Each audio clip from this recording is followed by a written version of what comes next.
Talofa, malo soifua, kia ora, malo day, everyone, and all to the Polynesian people who are watching the Polynesianized podcast on this live digital kava session. I am Mr. Aotearoa coming live from South Auckland, New Zealand. A bit of a rainy and cloudy day today on this Friday.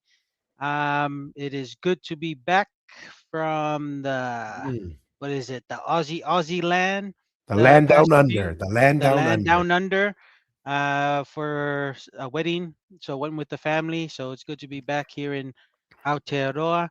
Um, yeah, everything is going well. Tua, how's your side of the world going? It's been great. It's been busy. Spent the day yesterday in Reno. Sometimes for work, I just do a day trip, fly out to Okay. Reno in the morning, come back in the evening or afternoon for a work trip. Things have been busy, but things have been good. It's good to have you back, Mr. Ateroa. It It's good to was be back. the last couple of Kava sessions have been Lone Mm, Rangering mm. because as you mentioned, you've been in the land down under and Melbourne, right? You went to Melbourne, Melbourne, yes. Yep, yes. yep, Melbourne.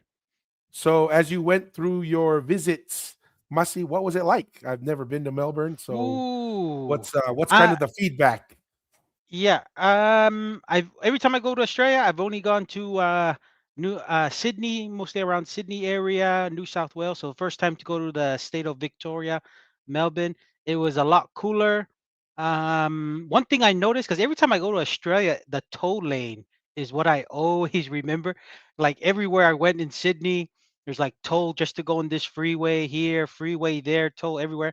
Melbourne was not as much toll lanes, so that's one thing that just hit me. Those are the little things that I look for. But other than the weather and less toll lanes in Melbourne, it was good. Just got to Hmm. see some family and spend some time there. Enjoyed my time there, and yeah, getting back to reality and get back to work. This is only my second day getting back to work since coming back, so it's very interesting and take some time to get back. But yeah, it was a good trip. No, that's great. Hopefully one day make out there to Melbourne and you went to the US Open or the Australian Open, He right? went So to the that was a Australian cool. Open. I saw That you was sharing pretty that, cool. so that's pretty cool. What was that like? Uh, it was a good experience. My wife is into tennis, so one of the biggest tournaments in tennis. So I just thought it was good to go and check it out. The Australian Open. We went to the two matches that we did go were of course that involved USA. So we picked those two. One was with a ranked gentleman. His name is trying to think here, Francis Tiafoe. Did well. He won his game, and then of course the Venus Williams went to her Oh yeah, game at the age of that's 45. that's to sell tickets. She's not gonna Yeah. win, but she's one of those Hall of Famers. So you bring her in because that Yes. sells tickets. Yes. So 45, she didn't win, but I wasn't expecting her to win, but pretty cool to see. She is one of the icons there for the tennis sport. So yeah, those were the two matches I got to see, and yeah, it was pretty awesome. Glad I went there and witnessed that, and see I've been to a Grand Slam tournament, the Australian Yeah, Open.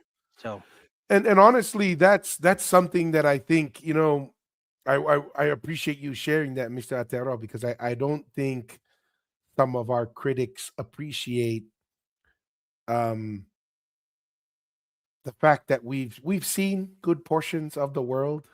We've mm, seen many parts of Polynesia, the Pacific.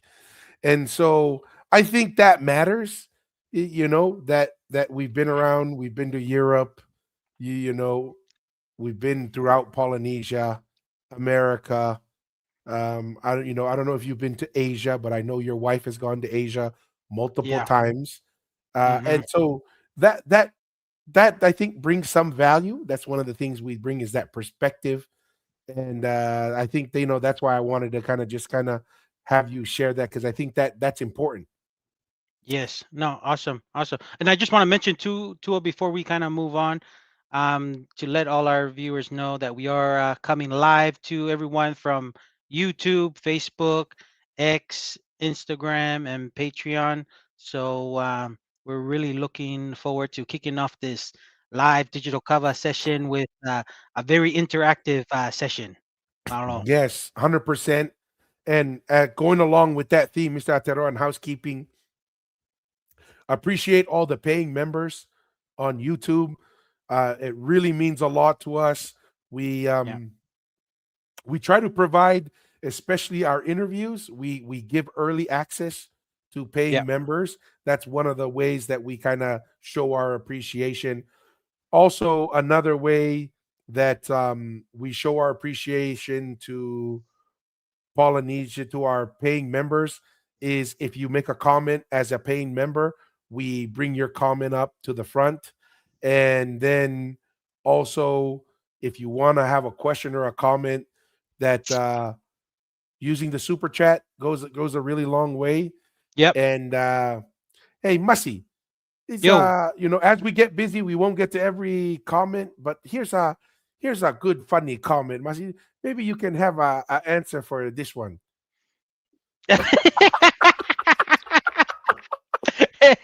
Hey, whatever this person is, the one and only Nicole.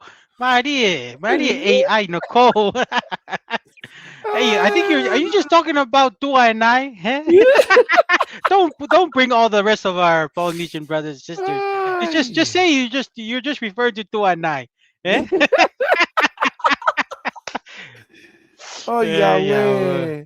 Hey, that's why it's the one and only Nicole, but I think this one is Tuya Sosopo. Tuya Uh what's Sosopo. Oh what's yeah. the Mentai Teo situation? What was the name of the girl or the fake Oh, was it Tuya Sosopo, or what was the last name of the Fariti? that's the name of the last name, the Tuya Sosopo one. But I Yeah. don't know what name the I the forgot the alias first name. name. Yeah, I think that's this one. The one and only Nicole, I think, is Oh, the thing is, hopefully, if we're catfishing. so fat, hopefully the Polynesian at least look good if they're fat. So hopefully we're not Yeah. bad looking too fat. Eh? Ew. Ew. It's we're like the piece of bacon fat, the tasty, the good stuff. Hopefully we're not the junk stuff, but Malo Nicole. Yeah. Appreciate it. That's a Anyways, I funny one. could I couldn't help that. That was hilarious. You know. Um, so we have a very exciting program today. I'm really excited about the first set of videos that we're gonna do a reaction to, and Mr. Aotearoa, kind of give us some context for what's going on this year in New Zealand politics. It sounds like they announced Yeah. the elections. Kind of share that, and then we're gonna react to one of our favorite guys to listen to, um, Winston Peters. He has a good Okay. good good sense of humor, but he doesn't shy away from telling people what he thinks. But kind of give everybody some context what the political environment is in New Zealand right now. Yeah, so at just this week, the Prime Minister of New Zealand announced the election for New Zealand that will happen in November 7th. So um, it's a little different compared to the US, where there's a certain date already. I think it's that first Tuesday or so that's kind of set every election cycle in the US. But here, no one really knew when the election is going to happen. They knew it was going to happen this year, but the Prime Minister announces it. So he announces November 7th. So everyone, pretty much all the political parties and everyone who wants to participate in the New Zealand election is aware of the date, and they are preparing for election and getting ready for a campaign to kind of happen. So that is what's going on in New Zealand. So it's going to be a campaign of keeping the current coalition. There's three coalition at the moment that's running this government, or it could be a different party with a different coalition. So that's the election kind of campaign going so far this year, pretty much kicking off this year. And yeah, that's kind of the update I have Hey, regarding the Masi, New kind of, Zealand kind of, politics. kind of dive into the coalition, because here in the U.S. it's winner takes all. Pretty basically, much. which is why there's basically it boils down to a two-party system. A lot of um parliaments have coalition or like kind of like percentage wise. If you get enough Hmm. percentage of a vote, you get a seat. Kind of have everybody kind of understand why a coalition is needed for governments in New Zealand and how that whole process works. On, some one party can have 2% of the vote and get a couple people into parliament, where in the Correct. US you either win or you lose, right? If you Yes. win, you get in. If you lose, but in the New Zealand, you can have multiple people, quote unquote, win. Correct.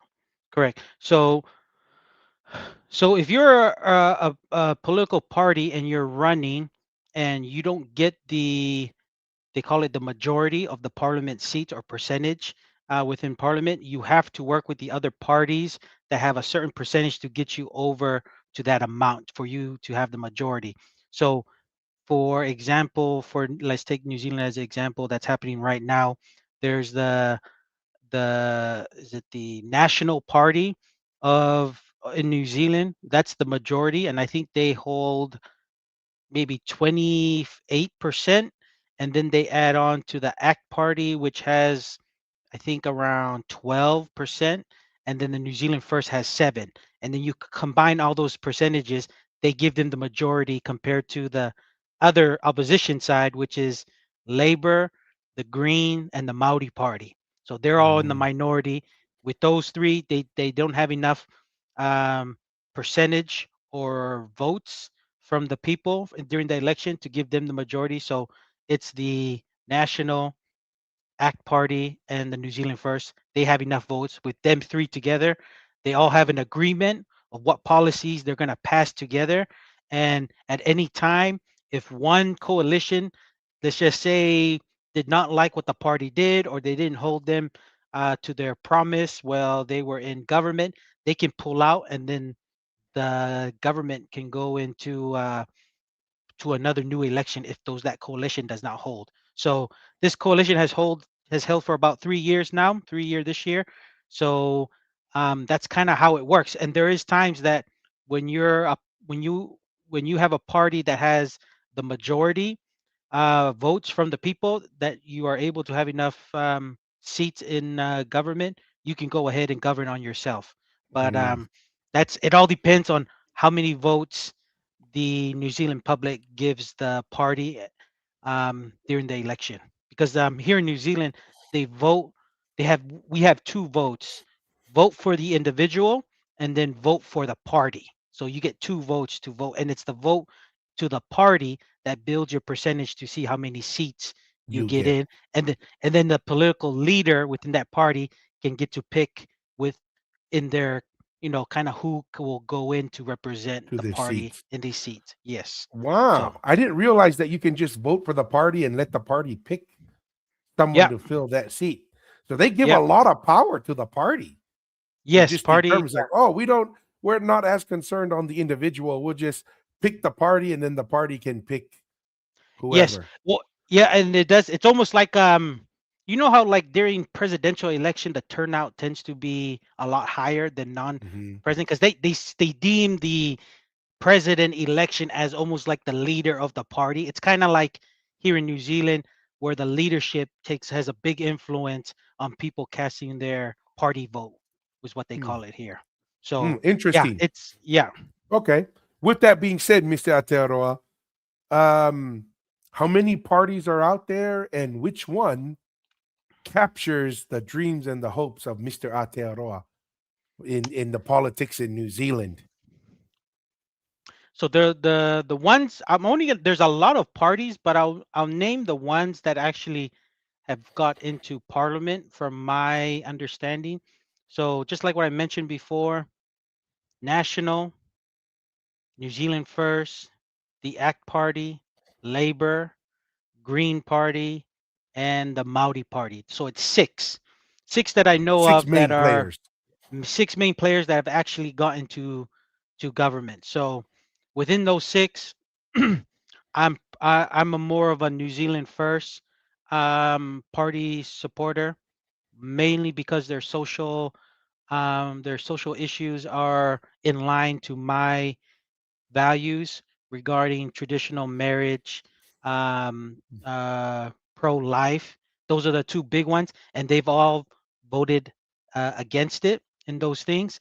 Um, so that's the main reason why I'm a New Zealand First party supporter, and I've actually met the leader of the New Zealand First, Winston um, Peters. Good guy, old school, but he's done a lot of good. And just me being in politics before and understanding the importance of campaigning, I helped the party campaign here in New Zealand, and also try to influence some of the time when I was with the my former workplaces to have him come over, because they were all labor supporters. So just to get him and just to introduce and have his time to kind of share what his thoughts and the campaign message of New Zealand First, because I feel like it's a good one for New Zealand. Just like America does things for its interests, New Zealand should be doing things for its interests for a better prosperity. So that's kind of me, Dor. Unless you have any No, that's questions or good. anything. I Mm, mean, you're our expert tonight on a lot of these things. And I want to get your thoughts. It feels like to me, Masi, when we grew up in Tonga, the New Zealand dollar was much stronger, and it mm, felt like the New Zealand economy. So we're talking like 80s and 90s. It felt like the New Zealand dollar and the New Zealand economy was like something as like a step up, right? We grew up in Tonga.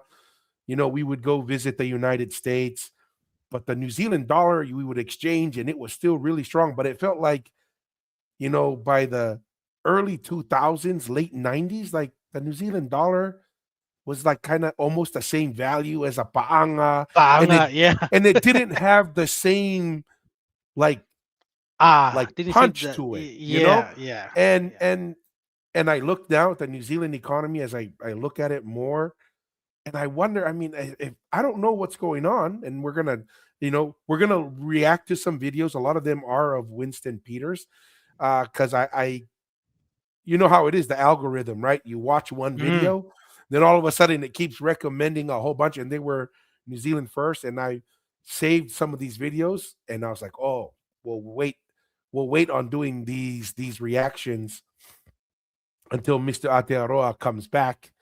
Um, and so we're gonna react to some of those videos, but I just feel like New Zealand needs like a MAGA kind of message to it of mm, making it great again, because there was a time, or at least when we grew up, that New Zealand felt like an upgrade, right? mm, And mm, and I just, my last couple visits to New Zealand and going to Tonga, honestly, granted, New Zealand is more advanced, has more infrastructure, but when I went to Tonga and I go to New Zealand, it just felt like not a big difference to mm, to make a huge impact. Like if I were to live in the Pacific right now, I would choose to live in Tonga and then just fly to New Zealand and visit. forever That, here. yes. When Mm, when when growing up, it was always thought to be the other way around. Go live in New Zealand and then ever to Tonga. But I'm kind of leaning more towards, if I were to move back to Polynesia or the Pacific, I would move to Tonga and then just visit New Zealand, which was mm. not the way I had that in my mind when I was younger. But any thoughts on that before we pull up a couple videos? No, I did listen to Winston Peters. He said during that time, New Zealand was doing really well, especially in the 80s, 90s. It really changed kind of in the early 2000. New Zealand per capita I think, was number three in the nation for quality of life and In the amount of world, you mean? in the world. Yeah, because that's what I Yes, remember. Like New in the Zealand was world quality for of its food, quality of education, yes, political stability, economy. yeah, Just had a lot of yeah. positives. But Yeah, yeah, and disposable income. It was only like behind the U.S. and one other country, not sure where, but New Zealand was doing really well. But I think maybe the biggest changes, maybe three. If I had to put three things that have changed a lot in New Zealand was Number one, their energy. I think they've not been smart with the energy sector because energy have actually become very expensive. And especially in the progress of your civilization or your country, people when you have cheap energy, it allows you to do a lot more things. And some policies regarding New Zealand, um, not exporting some of their energy because they have some energy here regarding rare earth minerals and stuff that they could use to export and also some offshore sea fuel that they can extract that hasn't been tapped to kind of expand and grow the economy. I think that's another one that hasn't really helped. That's kind of made New Zealand kind of lag behind. The other one is probably their immigration, the increase of immigration. And it's fine when you have immigration, but when you have a mass immigration that's, let's just say that it's like a lot of just low skilled labor that's happening, and then you're relying on uncontrolled immigration to come in. It can affect your housing and infrastructure if you don't have the infrastructures to support it. That's probably another one. Um, the third one would probably be the manufacturing. A lot of manufacturing, kind of like in the U.S., and Hmm. that's what Trump is trying to bring back. Is Outsource it, just and trying. then yeah. Yes, you gotta make some incentive to keep manufacturing businesses here.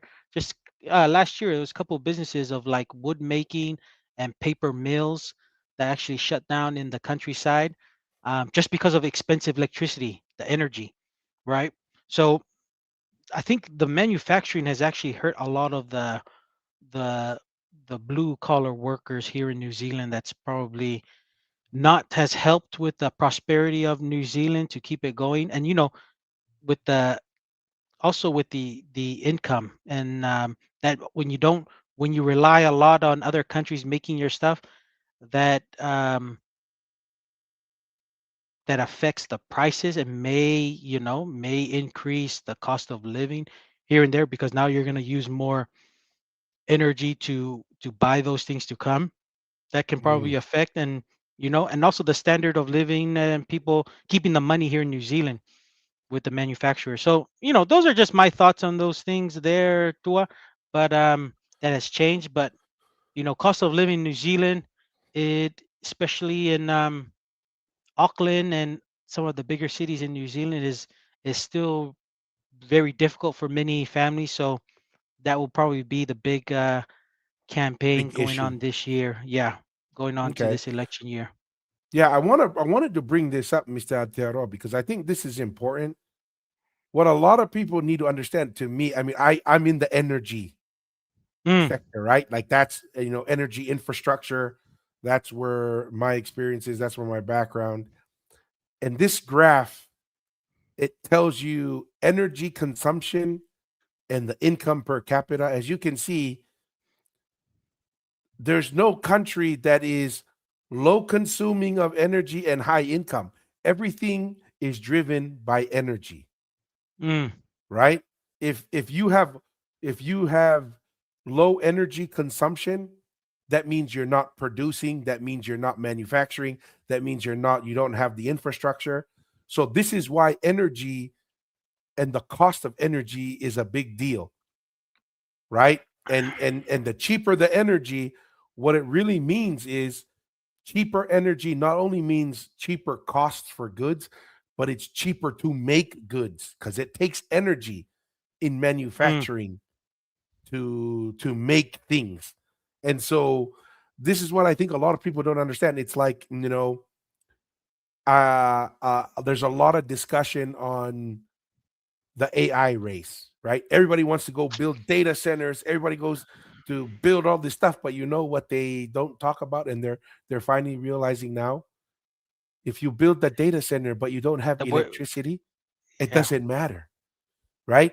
Your data center is useless if it doesn't have electrons to run. the chips and the GPUs. Quick question, Tua. Is you know those huge data centers, because you got to collect these data to, especially if you want efficient and a strong AI.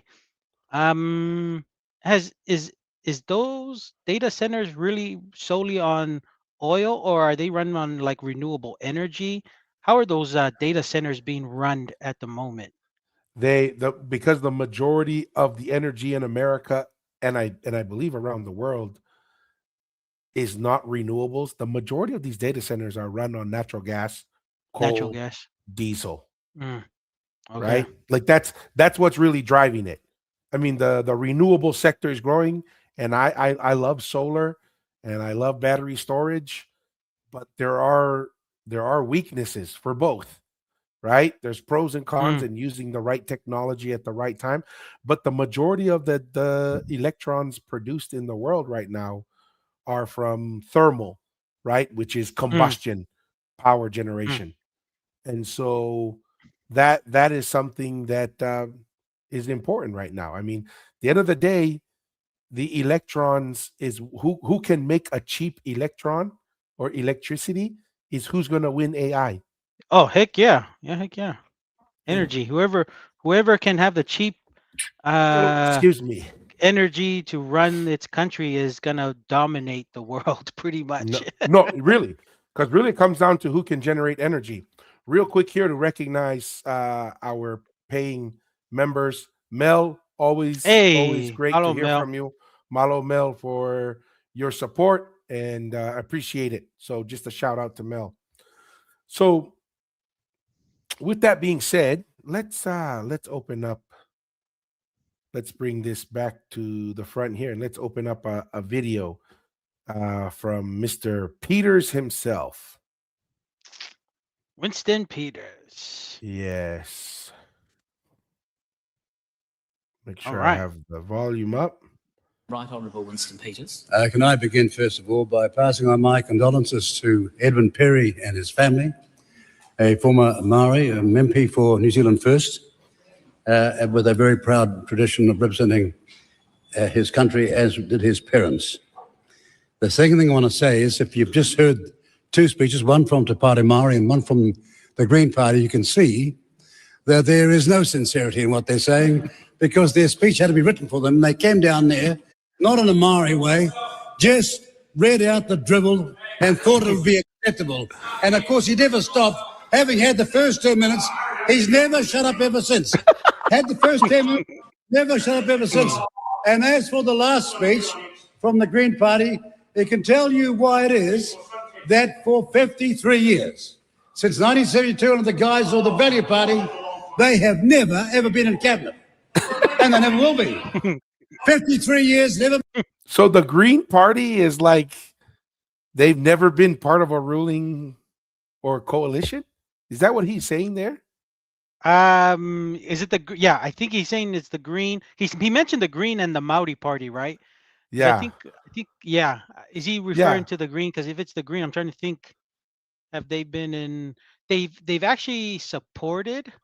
They've actually supported. I think the green has actually been in government, but I'm not sure with the Maori party. I'm not too sure regarding the I, history if I they've think I been. saved a couple videos of the Green or a reaction to the Green Party, but the Green Party almost Uh, just sounds like a communist, like kind of it's party. It's kind it's of crazy. it it's crazy. I mean, it's kind of like let's just say they're the close thing the analogy I can bring the Green Party is the same as what's that New York City mayor Mombandi kind Oh of yeah, attitude. yeah. Like Yes, straight up, he's a that's the communist, right? same level, same level. Yeah, there we go. Where he's trying to New say, York mayor. we're going to step away from the chill of individualism and into the warmth of collectivism.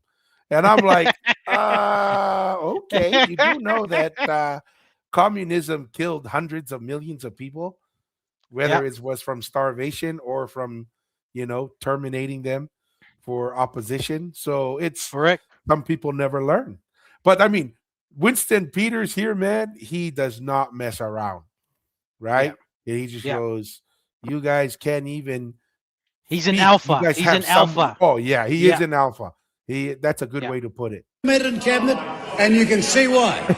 Now, can I just say very clearly, section Standing Order 417 was about a haka occurring as the votes were being counted. That's the chronology. As the Green This is important. representative said, she's entirely wrong. Go and look at the Hansard, it's all there. The second thing is, countless people have done haka in this parliament. Countless people have done haka in this parliament. Now, before your time, sunshine, you're going to be here gone tomorrow. I've seen your type. Come. See, when it was broadcast online, remember we had the guys from the offside where they're like, oh, Correct. they did the haka and it put Polynesian culture on the map, right? Like billions of views, and it was so bold. Well, then all of a sudden you listen to Winston Peters, And he's a and it was Maori. like, and he's a Maori, and he's saying, no, we've done the haka here many times, Correct. right? But they made it Yeah. sound like this was the first time ever, and it was so bold and so whatever. And then he's coming in and saying, no, it wasn't that the haka was the problem. It's when you chose to do the haka. We were supposed to be counting votes, and you Correct. break out into a haka. So really what it is they were like supporting chaos. They don't care about what's right and stand. It really is just causing chaos and making a scene. And so that's what I'm kind of getting from Winston Peters here is we find out, I thought they were anti-haka in the parliament, but it sounds like it's happened many times before. Yeah. And that was the main issue was the time they chose to do the haka was at a time when they were doing votes, which broke the house rules and which Protocol. the protocol, which the Winston Peters did not like, because it's almost like you tell somebody these are the rules, them knowing the rules of the house, and they still break it, knowing that they're gonna Yeah. do it no matter what. So he And didn't like then that attitude. Yeah. exactly. And then to present it as we're being bold, right? We're Yeah. being oppressed in here in our own country because we're Maoris and we want to do our haka, and they were against it and tried to stop us. See how the turn of the events there? And I thought that was something interesting. Come on. No one will remember you very shortly. But here he goes. But he's got a motor mouth. He's the only guy I know who can eat a banana sideways. There he is. But where he goes. Dude, he always has like these funny comments. All right. I don't know if you remember, but a while back he asked some guy, I guess he had some drama with like maybe he was a politician. Can't remember if it was like some pictures of him or some activity. And Winston Peters goes, I just want to know, do the curtains match the carpet or something like that? What's his comment? I was like, oh, this guy. Now he's the only guy I know who can eat a banana sideways. Funny. He doesn't want to. We all heard him in silence, but no, off he goes.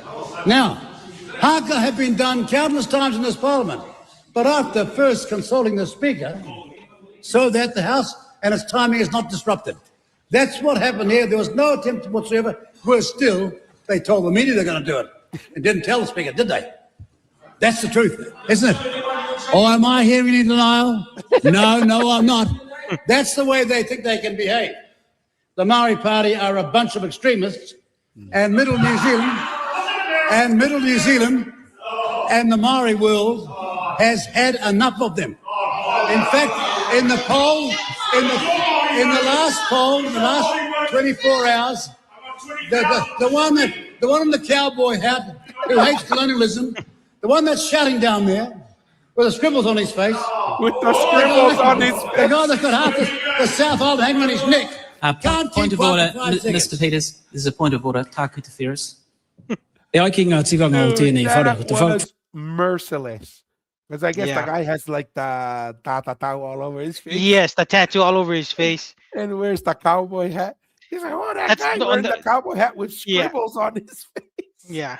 He's And so, half- and that's the, yeah. And half of South Island hanging from his neck. Probably has a big tahoe. But yeah, go ahead, Mr. Aotearoa. No. And that's the funny thing Winston Peters always says. It's like, about that gentleman, right? He's so anti-colonialism and everything, and then he wears a cowboy hat, and it's like giving confused messages, right? And he comes and and wears that, and then it's like, how can you say you hate these things, but then you wear the suits, and then you wear their shoes, and then you wear the hats? Like, come on now, you can't be that anti-colonialism if you're wearing their products, right? So, and no, and that's the funny thing. I admire Winston Peters, because his generation, if they're, he probably went through a lot, especially if there was some anti going with, with the Caucasian and the Maoris during that time, because he's been in government for 35 35 years, and he actually helped fund some of the crafts and the Maori shows that they do every Mm. year. And he also helped fund the Maori languages for preschool, and that a lot of these Maori party members probably grew up, or their kids have sent their kids to go and learn Maori. So he's actually, like, he's actually done a lot. And then it's just funny that how they're growing up and they don't see things. And that's, and that's the thing with education, right? You see you have a kid that's 17, then you send him off to university. He was conservative and goes to university and comes back, and then he's like a super Go ultra woke. liberal after. Yeah. You know what I mean? So it I'm just trying to say that people can make ideology either a Maori one or an English one, whatever language. But it's kind of interesting, some of the cultural clashes that's kind of happening in New Zealand, with, like, especially with um, a conservative person like Winston Peters, compared to this new and upcoming generation that's supposedly speak the language and very cultural, but then in reality, a lot of their views and stuff is not very Not cultural aligned. view, Yeah. for not aligned with our cultural beliefs. So that's very interesting. Some of the clashes that's going on at the moment. No, and I think and that's one of the things that stuck out to me, Mussy, when I was watching some of these videos, and why I wanted to kind of walk through it is this is something that's not just happening in New Zealand, it's happening in the US, it's happening in Tonga. Mm. I see a little bit in Samoa, but I'm not as familiar with Samoa where they're pushing like, oh, let the young people bring these young. Really, the reason why they're pushing the young people is not because they think the young people are the right choice. It's just they're trying to move away from conservative values, and they Yeah, know the young people have been heavily influenced by academia, by pop and culture to they're perceived move to the they're left. yes, and they're perceived to be a little bit not as, they haven't shown, the young people haven't shown yet to be strong in their beliefs in certain customs or whatever, right? They want to test some of their power on some of the younger ones, so that's why they try to push women and the younger ones to try to get in there. And it's kind of like, there's this push against strong men with certain beliefs. That's what I feel like that's kind of No, going on. 100%. And one of the other things too is because identity politics is so strong right now, just because someone shares the same ethnic background as you does not automatically mean they have your best interest at heart, Mm, right? Like we have to be very careful that we don't just, oh, we're going to vote for this guy or this gal because they're brown and share the same background. It's like, no, let the best ideas compete, right? mm, And that's what should drive us. And that's what we should be doing. I think you don't have the Polynesian empire, the Polynesian civilization if you just went in one way because oh, we share the same background. No, ideas had to compete. And when ideas compete, the best ones rise to the top, and that's how you get a civilization that lasts thousands of years, yeah. right? Like that's the only way. Like I can't think of another way that that a civilization or a government or a group of people have been successful over a long period of time if there wasn't a system or a structure to allow the best ideas to rise to the top. This is why we talk to people and they have the, the tufunga. That to Yeah. me, like we talk about tattoos, right, Masi? That kind Yeah. of like your feeling is, hey, there were certain families who developed good technique and provided a good product for And tattoos, service. and Yep. Yep. everybody said, "Oh, if you want to get a good tattoo, these are the tufungas you go to," and you Yeah. took some form of payment or whatever to them in exchange for that. I believe that happened. You had to have some kind of system like that in the Polynesian civilization in order for it to endure thousands of years, because it is only something similar to capitalism where you have competition for the best ideas. Because when we've seen the opposite of that, where ideas don't compete, Mm, things go bad, right? They don't get better when you just follow the first idea or the only idea dictated. yeah. Things don't go well. But when you have ideas compete, that's what makes me think traditionally in Polynesia, there was some kind of structure where if you had a good idea and you brought it to the table, you were rewarded with that. And it seems like rather than having it like in an open market in a business, like Mm, how like how capitalism has it, this was maintained in families.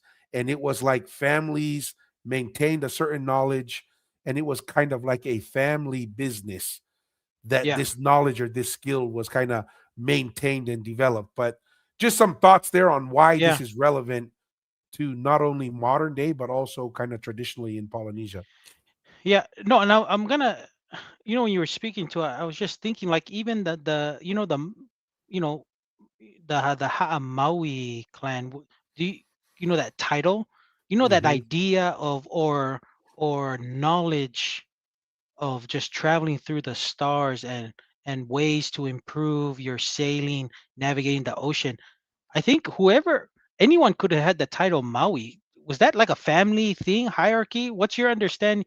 Because My to me, under maybe, Yeah. yeah, my understanding was it anyone whoever had the knowledge of mastering the sea, or was that past knowledge just passed from father to son kind of thing, or was that just a title?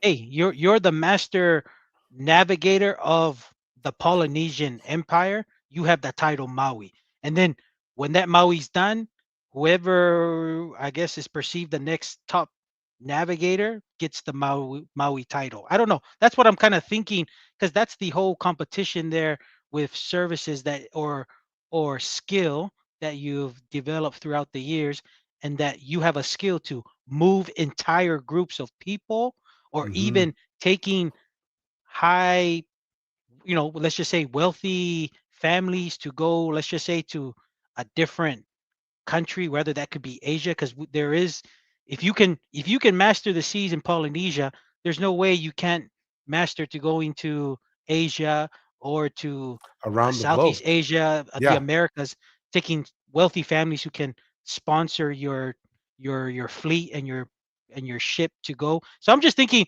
even the ancient Polynesian days with the Maui, whoever had the Maui title, it could have been anyone from whatever family, whoever just had the access or had the skill developed throughout their years of navigating could have that title Maui, which elevated them and their family. I don't know. I'm just thinking out loud. I don't know Yeah. if that makes sense to Yeah. or What comes to mind, and according to the understanding that I have, is Maui was a title, right? And it was hereditary, and probably similar to the Tuitonga and so forth. The eldest son usually got that title. Now, okay. now this is where I think there is an opportunity to potentially explain what you're saying, Masi. Is remember that's just one title, and then it has a support system underneath it. Mm, Imagine if you have multiple sons and you have this vast empire and that knowledge. So what would you do? Oh, either it's the same thing you would do now. You have multiple sons. One son, the oldest son, gets that primary title, right? And then the other ones, they're still Ho'eiki. You would send them to other islands and say, hey, you're gonna go and you're gonna, leverage our influence to make axes or stuff in Ha'amoa. You're going to Mm. go to Fiji. You're going to oversee and represent us there to build Kalia, right? And you go to these other places. What is a potential way that this could have happened is the eldest Tangaloa remains on Tonga, Maui remains on Tongatapu because that's the head in the capital. Then siblings, cousins, or whatever could be sent. And I think Mel shared kind of like her research because he kind of shares that Tokelau was kind of really a regional hub for Mm. like going northwest and going north and even a little bit into Tahiti. It seems like Tokelau kind of served as the head for that state, so to speak, or that region. So in Mm. theory, you could have sent maybe a descendant of Maui to that area, and they were the specialists in understanding the routes in that area and maintaining that knowledge and being the connection back to West Polynesia, right? Just like we can see that, like in Samoa, that was like the gateway going into East Polynesia, right? Like whenever anything Mm. came from Eastern Polynesia, it possibly came from Eastern Polynesia into Rarotonga into Samoa, and that was the main routes there.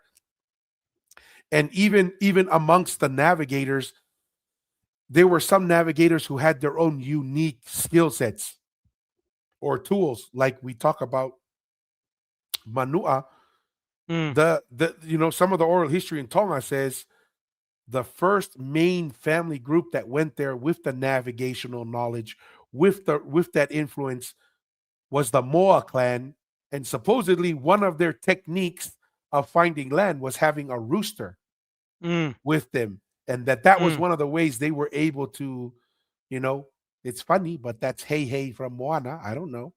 Mm. Um, and going in there, but that's why the rooster or the chicken was such an important Figure. symbol for Symbol. them because that was one of their skill sets. But it could have been, descendants of Maui that Mm. Okay. were the Ha'amoa, and they went. So I can see how specialists and descendants from the Maui group could be positioned in different areas of the empire to kind of develop that knowledge, develop routes of trade in that region. Just like Mm. we would have, was it the Lemeki? Lemeki The clan. Yeah. yeah, Tufungas. right? The Tufungas. The Tuitonga sent them to Fiji. Some of them were in, is it the Vava'u or Ha'apai? That one guy Ha'apai. in Tonga who he says he Ha'ano, I descends from believe. the Mm. from Lemeki clan, and their job was they would do all the repairs and the preparations before going on the long distance voyage, Voyage. right? But it's the same thing.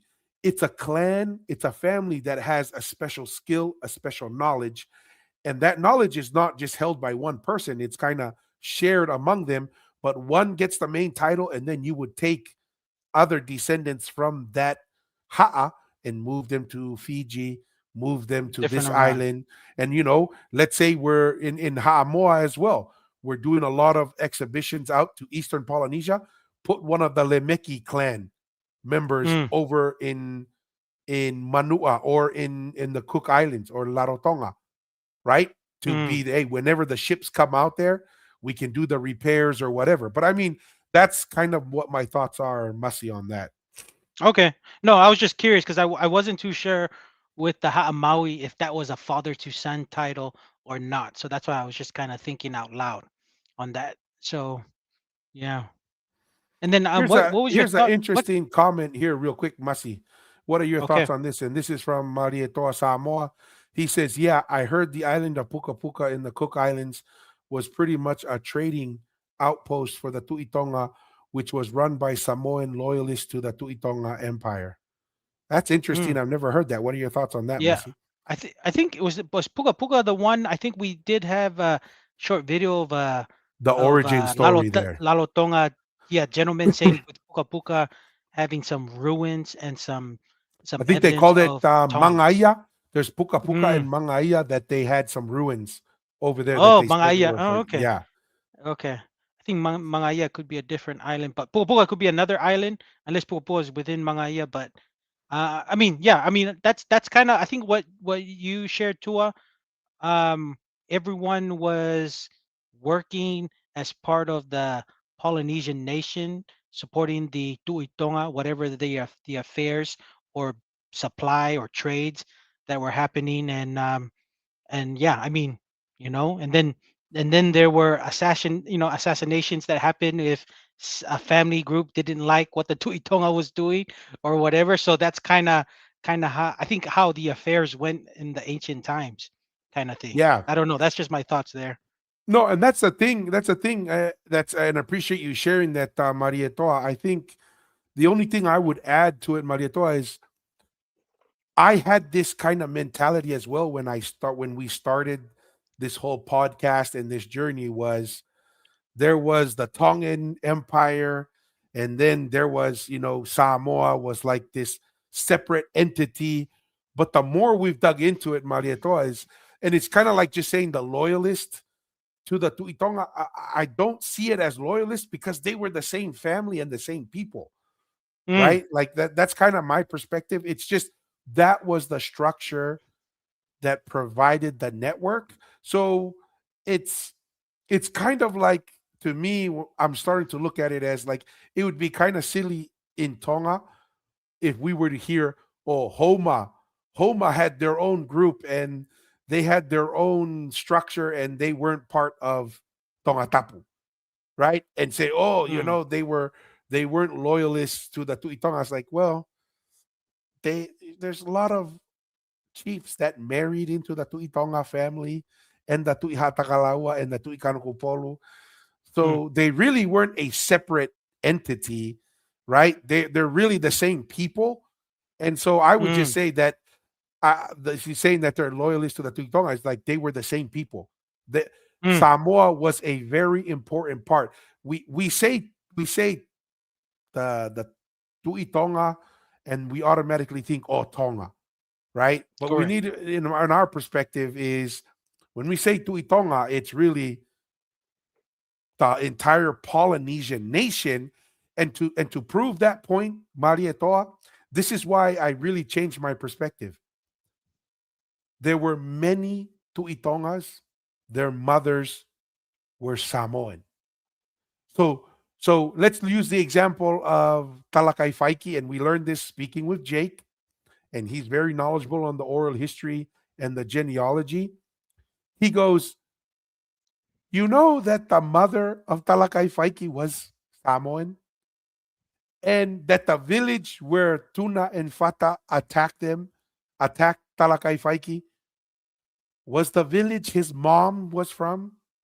Mm, And because that's the village of his mom, he probably grew up with his mom, which means there's a good chance either Talakai Faiki grew up in that village in Samoa, or at the very least visited that village many times as a young kid, growing up as a prince, a son of the Tuitonga, who could have been an heir, but the Tuitonga has many children, and it just seemed to be each Tuitonga would select who would be the next Tuitonga. So Talakai mm, Faiki could have been one of how many potential heirs, and mm, get selected to be the Tuitonga. So this idea, so once you have that understanding of the genealogy, how can you say that Tuitonga is being kicked out and was a foreign occupier when his blood relatives are in the village that he was at, and that's possibly where he grew up? How can you say you're kicking out a foreign entity? It's not. It's the same people. It's the same group.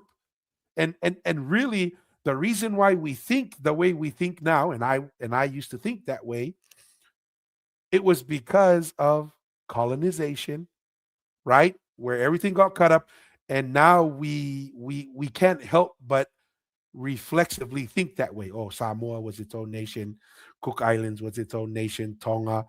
And so we mm, we really have to kind of be a little more open to the fact that this was not multiple nations, but a single nation under a political system that was a bunch of royal families spread out. Same thing with Uvea, right? When we spoke with Xiaoxi Ilayu, Masi, remember it was mind opening for me to learn that the reason why the Uvea warriors assassinated Takalawa is because they blamed Takalawa for the assassination of the Tuitonga before Takalawa, whose mother was from Uvea.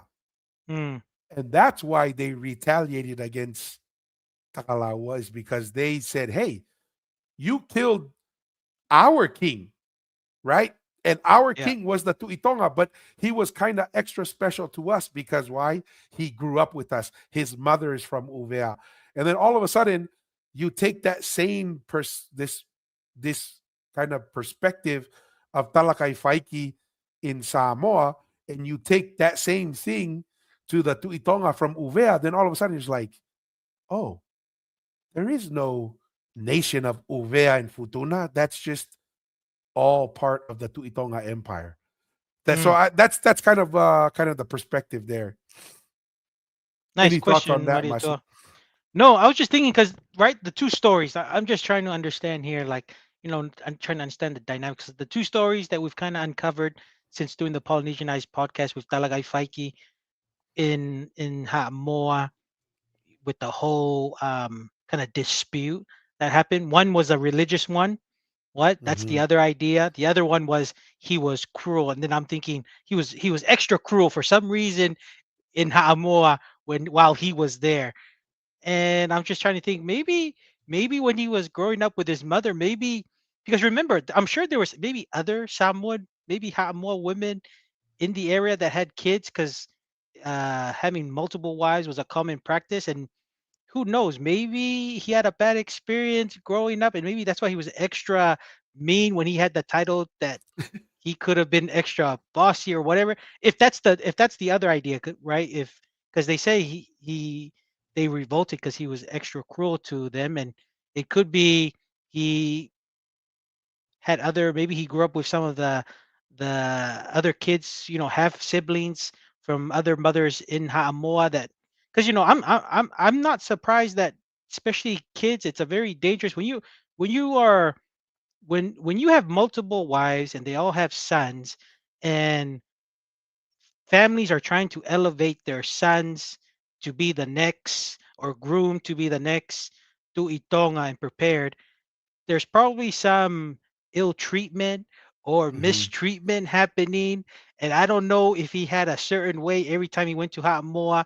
Maybe some of his half siblings, his, or let's just say his other stepmothers, maybe within the Ha'amoa area, whatever. And he was never forgot those times and he was extra cruel for whatever reason. That I don't know. I'm just saying Some it's a revenge, some very payback. it's a very political thing if you're having if you're having multiple choices and there's multiple heirs to the throne. There's some sketchy stuff that probably was happening during those times if Game if of mothers were Thrones trying to kind of stuff. elevate. Yeah, if mothers are trying to elevate their sons to be the next heir of the most powerful title in Polynesia. And probably not only it doesn't end with the mothers, but it's the mothers kainga or family Mhm. ties wherever they went. Yeah, I don't know. There's stuff like that that happens if that's the idea.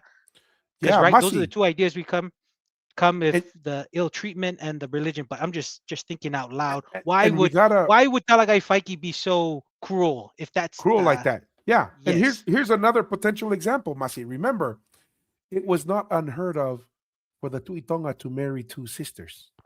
Yes. Yes. Okay. Now Yeah. let's imagine something similar happened with Talakai Faiki, his mom, and an aunt. And let's Mm, say his mom maybe was not treated the best mm, and people were rude because they had their favorite, which was another sister. And maybe because and once he gets selected, and that's where we have the story. Well, the reason why we can say that is because Tapuosi, there's a story of Tapuosi, the Tuitonga, who brought the Tuitonga's residents back to Tongatapu. He yeah. told his two sons, who were from two wives that were sisters, Sisters. Yeah. says, The first one that I see between you two to come to Tonga is who I'm gonna name the Tuitonga. That's where Uraki Mata and the Telea, whose Telea becomes the Tuitonga. So you have a potential where, let's say, Talakai Faiki comes from a less favorable sister Yep. back in Samoa, but that's who gets selected to be the Tuitonga, and he's coming back to exact some revenge. Who knows? It's interesting.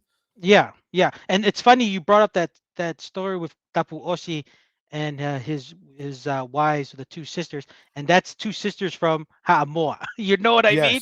Yes. Yeah. So that's funny.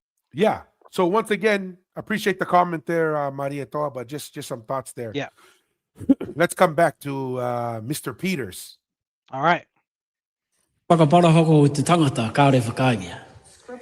Ko tāna I whakapara hako ai I tō mātou tū, mā te iwi Māori ia e whakawā I roto I ngā. Oh, there's AOC 2.0. The girl. Remember the haka that went viral. the Eh? Haka girl. Remember when we watched the video of her contribution to her community was the community garden? And Yeah. the community garden looked dead and it was tiny. I was like, so like, how are you gonna feed a community with that? It's like if I was like her PR person, I was like, guys, don't send her to this garden. Just go meet her at Starbucks. Because this does not look good. You know? I don't know. No, that's the community garden it's only good when it's in New Zealand and America and Australia you know. The community gardens is what we do now. Once you Yeah. leave Tonga, Samoa, and the other islands, it's community gardens. That's what we do. Yeah, just for decoration. Tātou, tēnā tātou. Personal reflection.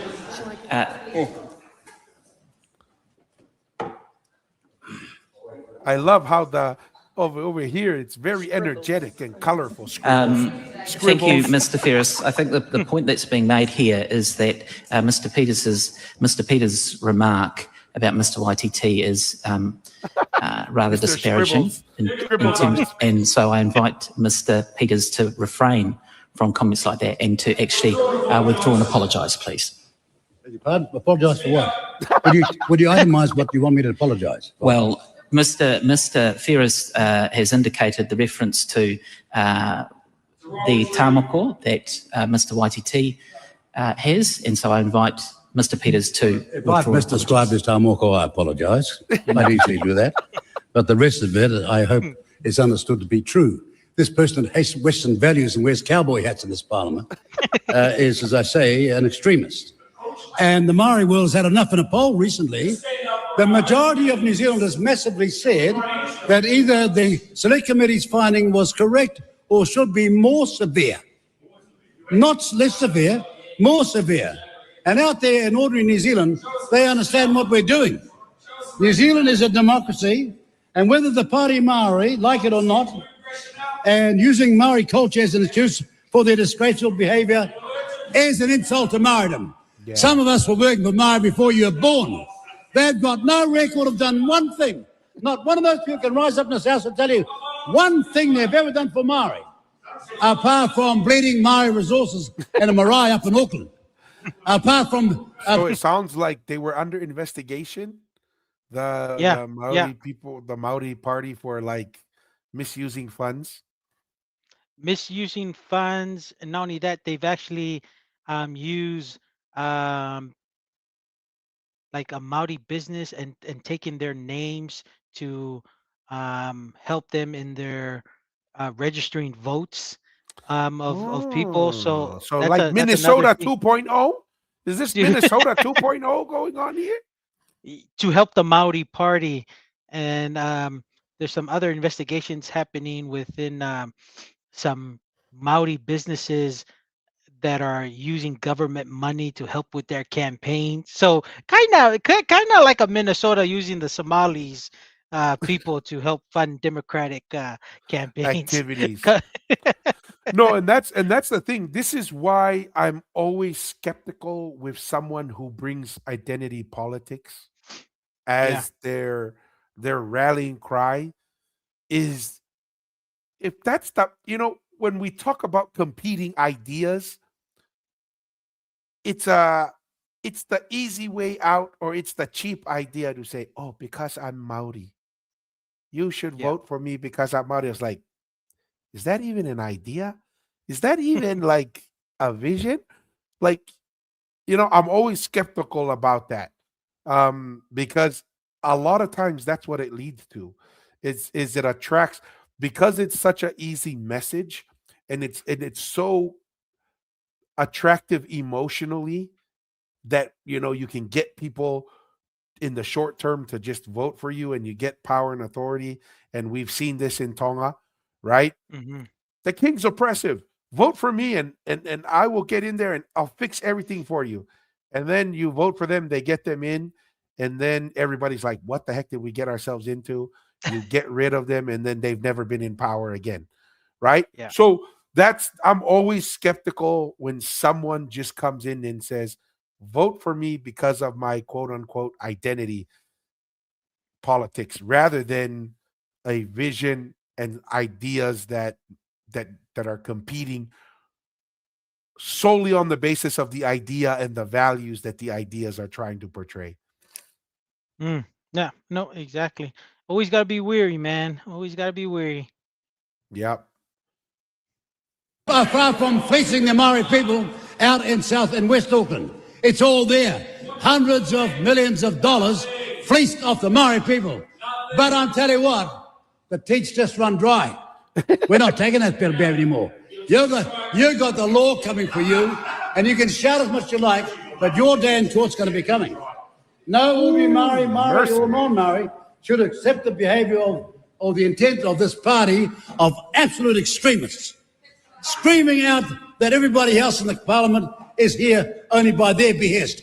Have a look in the mirror. Mr. Ferris, look in the mirror. What is the majority of your DNA? What's the majority of your DNA?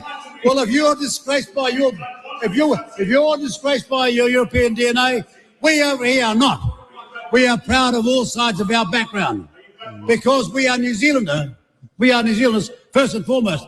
And as for blood quantum, if the cowboy hat wearer is an example of blood quantum, I'm going to a new biology class. I'm heading off to new biology class. What are your thoughts on that, Masi? Where he says, we're not just proud of our Maori heritage, we're proud of our European heritage as well. Because Yeah. a lot of the people that I see that are identity politics and kind of lead that story, Hmm. many of them are of mixed heritage, but they'll totally deny, this part of the heritage, and throw them under the bus, feel sorry for their ancestors, and they only highlight one side, right? Like, what are your Yeah. thoughts on that? Like, what? I don't know. I have my own thoughts, but what do you think? No, no. I remember coming across this one meme, which I thought was hilarious. The most racist people were like these black ladies marrying to white men, like Kamala Harris, and Mm. what is it? I guess Elon Omar. I guess she's with a Palangi guy. Yeah, I was like, yeah, what's?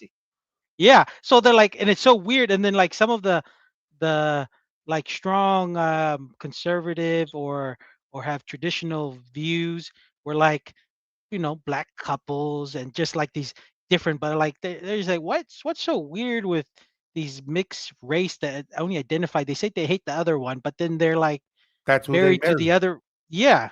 I don't know. It's very, it just shows you it's a it's just a place to receive and be put in a place of position of authority and power Mhm. to make benefit for either themselves or for a business or for whatever they run, just like with the whole fraudulent Somali thing that's kind of going on in Minnesota, that 90% of the fraud happening within that state of Minnesota are Somalis, Somalis, and yeah. then Somalis, and then the the leader of that community is that Elon Omar, which is always identity politics. So I think what you said is just an easy way to get in, and people fall for it because just for whatever reason that they feel like they've been mistreated in their lives or whatever, that's happened that it's easy to grasp and easy to blame the other race for your troubles in your personal lives and personal choices that you've probably made. So I think Yeah. it's just an easy trap, an easy way for people to follow, um, and stick to and make sense. It's an easy message to create, and I think that's the hard thing, to distribute a consistent message to the masses. That's one of the easiest ways to do it, is identity politics. So Yeah, I no, don't and know. That's just that's me. why I'm always wary when someone comes with identity politics, because for me, the best I can give them is they believe it sincerely and they're naive, right? Mm. Like that's the best I can give them. This is why, what's her name? Who's the head of the agency, the Samoan girl, Oh, Tulsi Gabbard. Tulsi Gabbard. This is why I have a lot of respect for Tulsi Gabbard, right? Yeah. Like she was surrounded in that environment of being liberal, and we have to stick together and help our people. I can Yep. respect that. I can understand that. But once she realized that that was being leveraged Yep. by crazy liberals just to suck the votes, and then they'll be the first ones to ignore you if they find another person that's easier to sell the story and the vote to. They'll just cut you off, sacrifice you, and go to the next person. That's why Tulsi, I do admire her for that, because she stuck up and spoke what she truly believed. And so yeah, that's Yeah. one of the reasons why I think I really do think respect's got to be given to Mr. Peters here, is because he is not about selling identity politics. He seems to be driven by being reasonable, doing what's practical, and then calling Yep. out those who are taking advantage of people through a easy message like identity politics, that it seems like the Maori party here is kind of, or he's accusing them of selling. Yeah, the Maori and the Greens, they're definitely in that identity politics, and that's why Winston Peters is so important in this makeup of government, because only a Maori or only a Tongan Polynesian can see somebody, or let's just say another minority can see somebody using that leverage to try to do an identity politics to And get try to a position, battle it. try to battle it, and that's why, just imagine if there was no Winston Peters, or somebody with his caliber to kind of at least at least hold these people accountable. Because can you think you will see I can't see a New Zealand Caucasian having this kind of Oh, they would debate. dice him up as a They racist and everything, and there spit him and out. there is that, and that is a real thing, that and that's probably what's killing the West.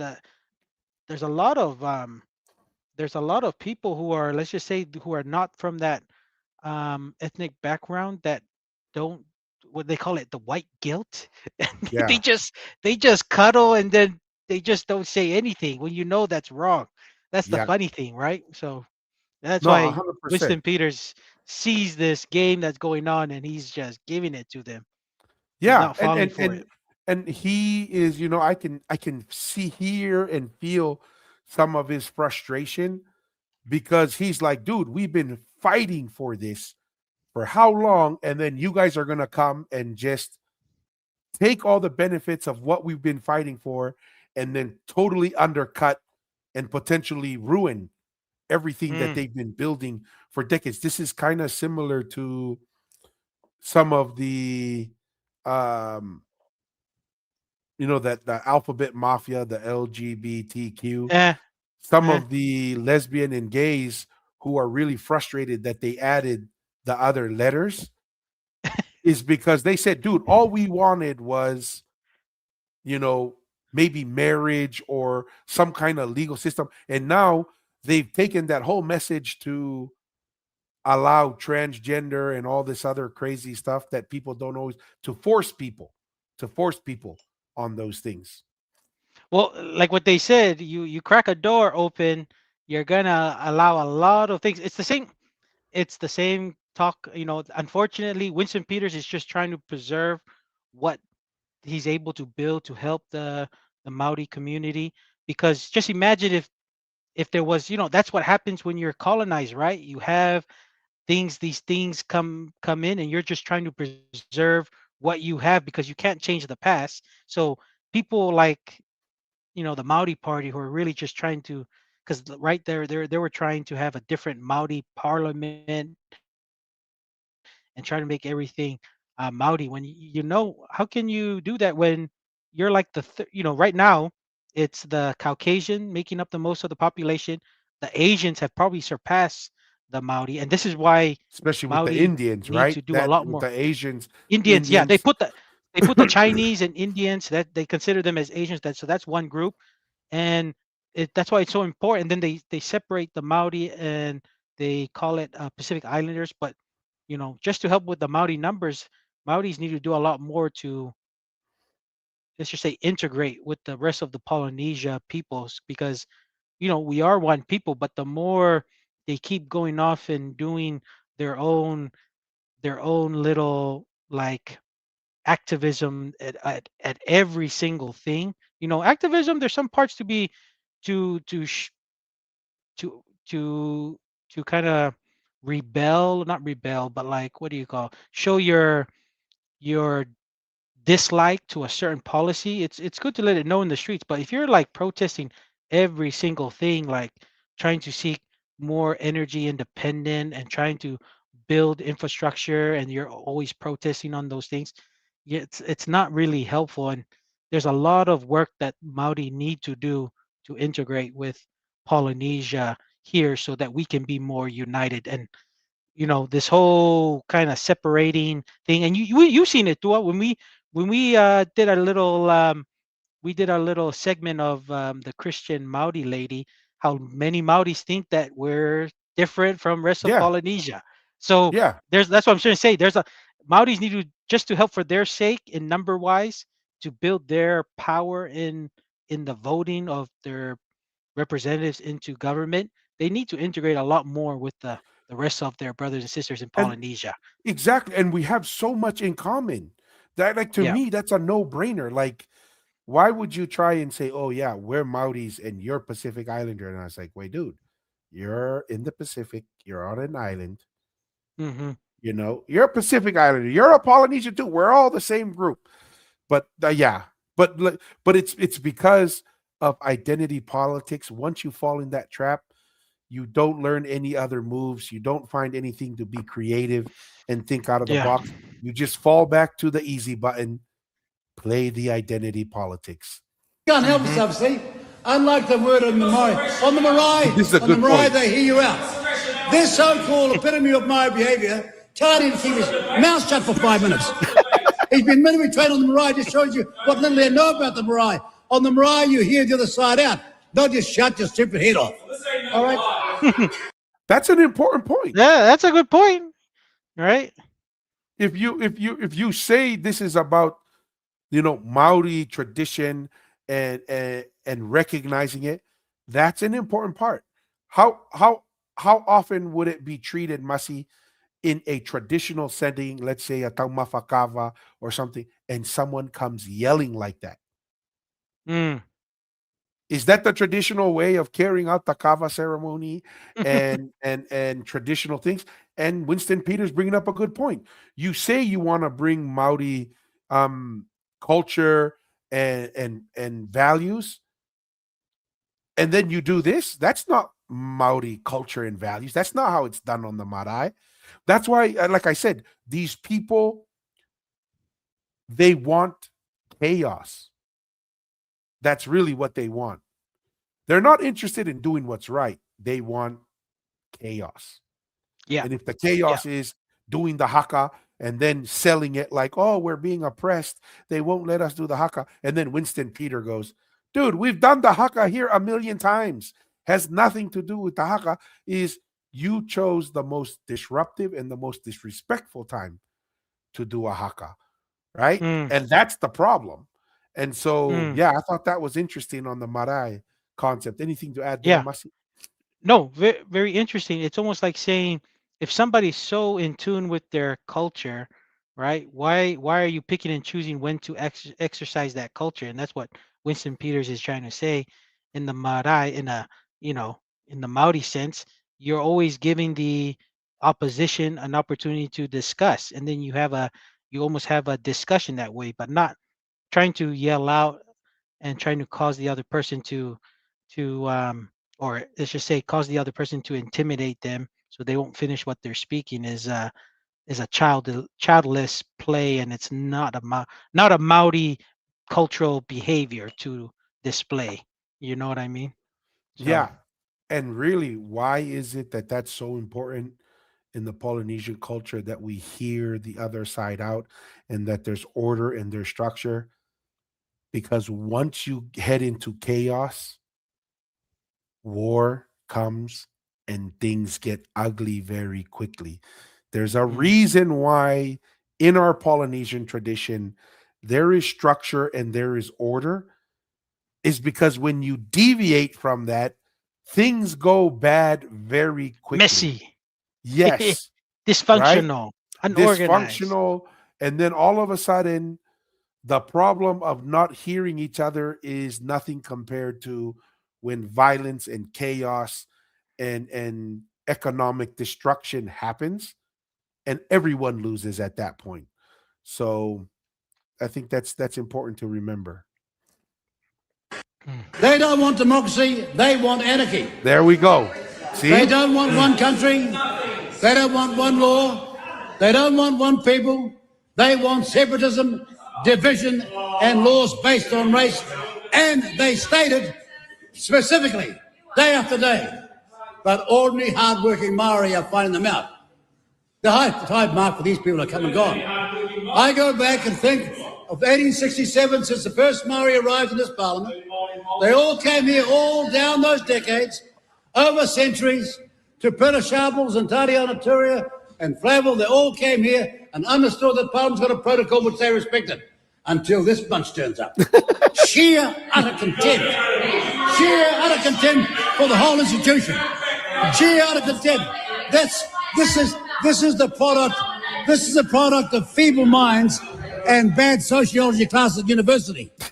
They are the advocates of Marxism and every other damn thing. 100%. See, They do and it. that's, I'm glad he calls them out because that's literally what they are. They mm, don't care about the individual and what's right for the individual and everybody overall. They just want chaos. They want their ideology, which, whether they accept it or not, is heavily aligned with Marxism, which once again leads to suffering for the majority of the mm. people. Any thoughts, anything No. to add there, Masi? Yeah, no, and what they really want is they want the rest of people who are non-Maori to work and pay for whatever they, because they're entitled to, this is their land, that everyone is living here in New Zealand, that they all should pay some form of payment to all people who think like them. But that's what I'm thinking. That's what they Yeah, really want because that's they the see, ideology. but Give me that's something the that I island, haven't earned. and because I'm entitled to be here on this land, when I was like, well, that's the other idea here is you can only have that if you had, if your ancestors didn't lose the war with the whole, they call them the settlers. So you already lost that hope. So right now you're in a place that you've got to come to understanding that, especially when you have no military. New Zealand has a little military, but it's purely for humanitarian work kind of thing. But when you're living with people who are different races, you've got to work together. But trying to separate, and you're the number three out of the races, of the ethnic groups. I don't know. I'm trying to understand. They're trying to use the Western law to force people to pay to pay them or people who Reparations. think like the reparation so they can live their styles and not do any work while everyone builds the country moving forward. That's really what they're trying to get out of this whole identity politics. And Winston Peters is calling them out on it. Yeah. And if And if anyone is under any illusion that if Polynesians had the advanced technology, had the power, would they have behaved differently?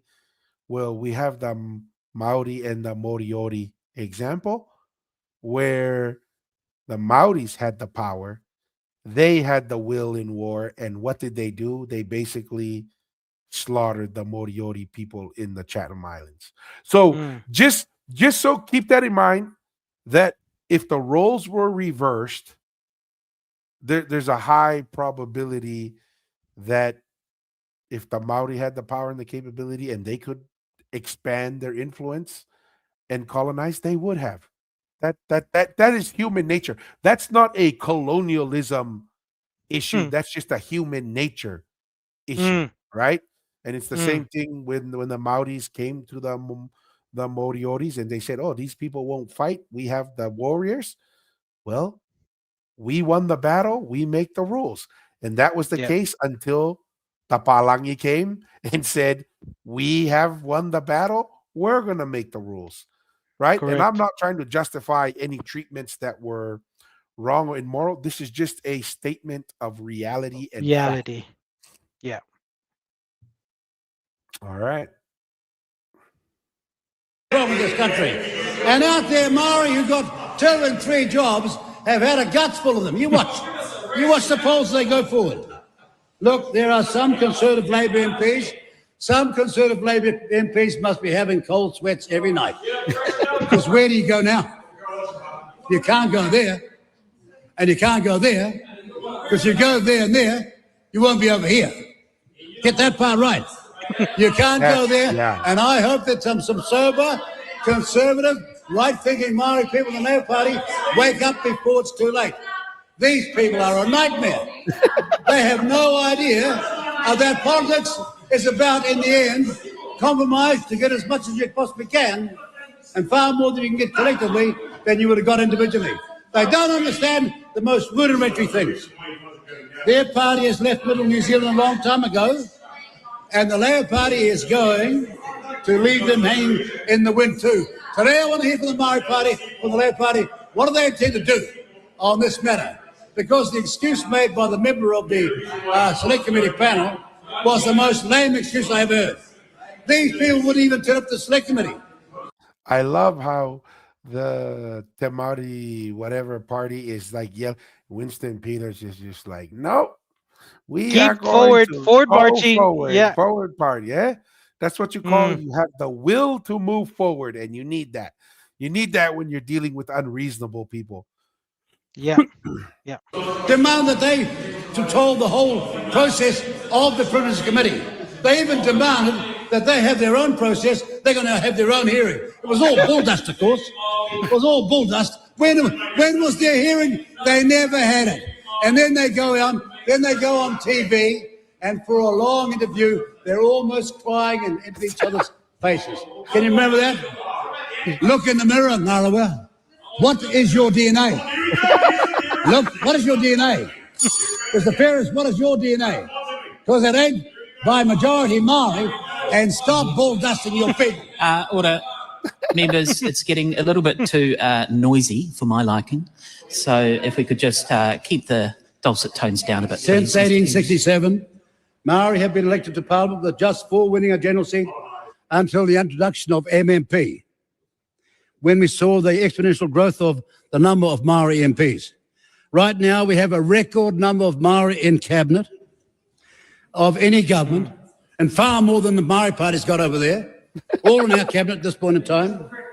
And right now, we have, as I say, a party of extremists who act with utter contempt and ignorance of the process that has been accomplished. A lot of us have striven a long time to see a far greater and balanced representation in this Parliament, but we never thought we'd see, as a consequence of all that hard work, of all those Maori members going back over a century, pisses him off, right? that these people would turn up and, unlike the origins and the birth of their own party, have contempt for their own party leadership. This new bunch that just turned up here now, where do they get their license from? Those stumbling through it, they have no license. And they'll find very shortly they're going to be out of this place. They are trying to tear all that down for their own ignorant, misguided political gain. Yeah. Can I just say this, that we had, in the last few years, a very extensive international travel itinerary. This is Travelled hilarious. extensively more than any other foreign minister, but let me say, I still spent more time in Parliament than all those Maori MPs all together. And I want to tell their voters that their MPs are bludging off them. They're not turning up in Parliament. They're not being responsible. And the sooner you know, the sooner you'll be able to hold them to account. Yeah, took a bunch of sickies. I can see what the end is. I can see what the end is for that party, and it's not long. Very interesting. I thought that was pretty interesting. And tells a lot about the politics and what's going on in the battle of ideas, Mussy. But any closing thoughts on that? No, I think it's only going to get ramped up now that it's campaign and the date is set. So, New Zealand will definitely, and he brought up a good point. A lot of people think that the coalition government has the most Maoris in cabinet, right? They're just not, they think differently than these Maori party parliamentarians that are representing this Maori party, which is it's just a Marxist ideology and political uh, tactic of identity politics that's going on. And I'm glad Winston Peters brought that up, that they have a large Maori in cabinet than any other cabinet before. So, people, and I don't know if many people are aware of that, but New Zealand will definitely have a choice if they're gonna keep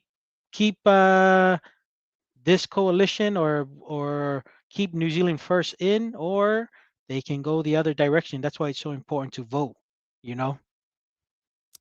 Not 100%. And we invite all of the listeners, all those who are watching, what we always do, what the invitation always is. Be bold, right? Don't be afraid to ask the hard questions. Stay and curious. Then always stay curious, be open to new ideas and explore it. Don't just because everyone's going left, just ask yourself, should I be going left? Does that make sense? Are the ideas coming there? Am I just going because everyone that's going left looks brown, thinks brown, that's where I should just go? Or should you say no? What should we be thinking and doing? Yeah. So with that being said, that's kind of like that portion of the show. And thought it was kind of interesting just to take that into account. Yeah. Auckland is our number one city in the world. We're listeners and viewers. And so that means New Zealand is an important part of our viewers and our listeners. So we thought we'd have that segment in there just to kind of talk through that. And Auckland is the biggest city here in Aotearoa. So it's, very important. It's important. Yeah. All right. The next portion of the show, we've had a handful of comments and messages from viewers and listeners to say, hey, can you walk through what your guys's kind of like idea or perception of how we got to Polynesia, how the Polynesian Empire was kind of settled and grown from, and have a conversation on that. So the next portion we're going to talk through is going from Waihi to Tongatapu and what that looks like. What are our concepts? What are our thoughts on the travel path and the logic or the belief system that we have for that? And so that's what we're going to spend the next portion of the live on moving forward.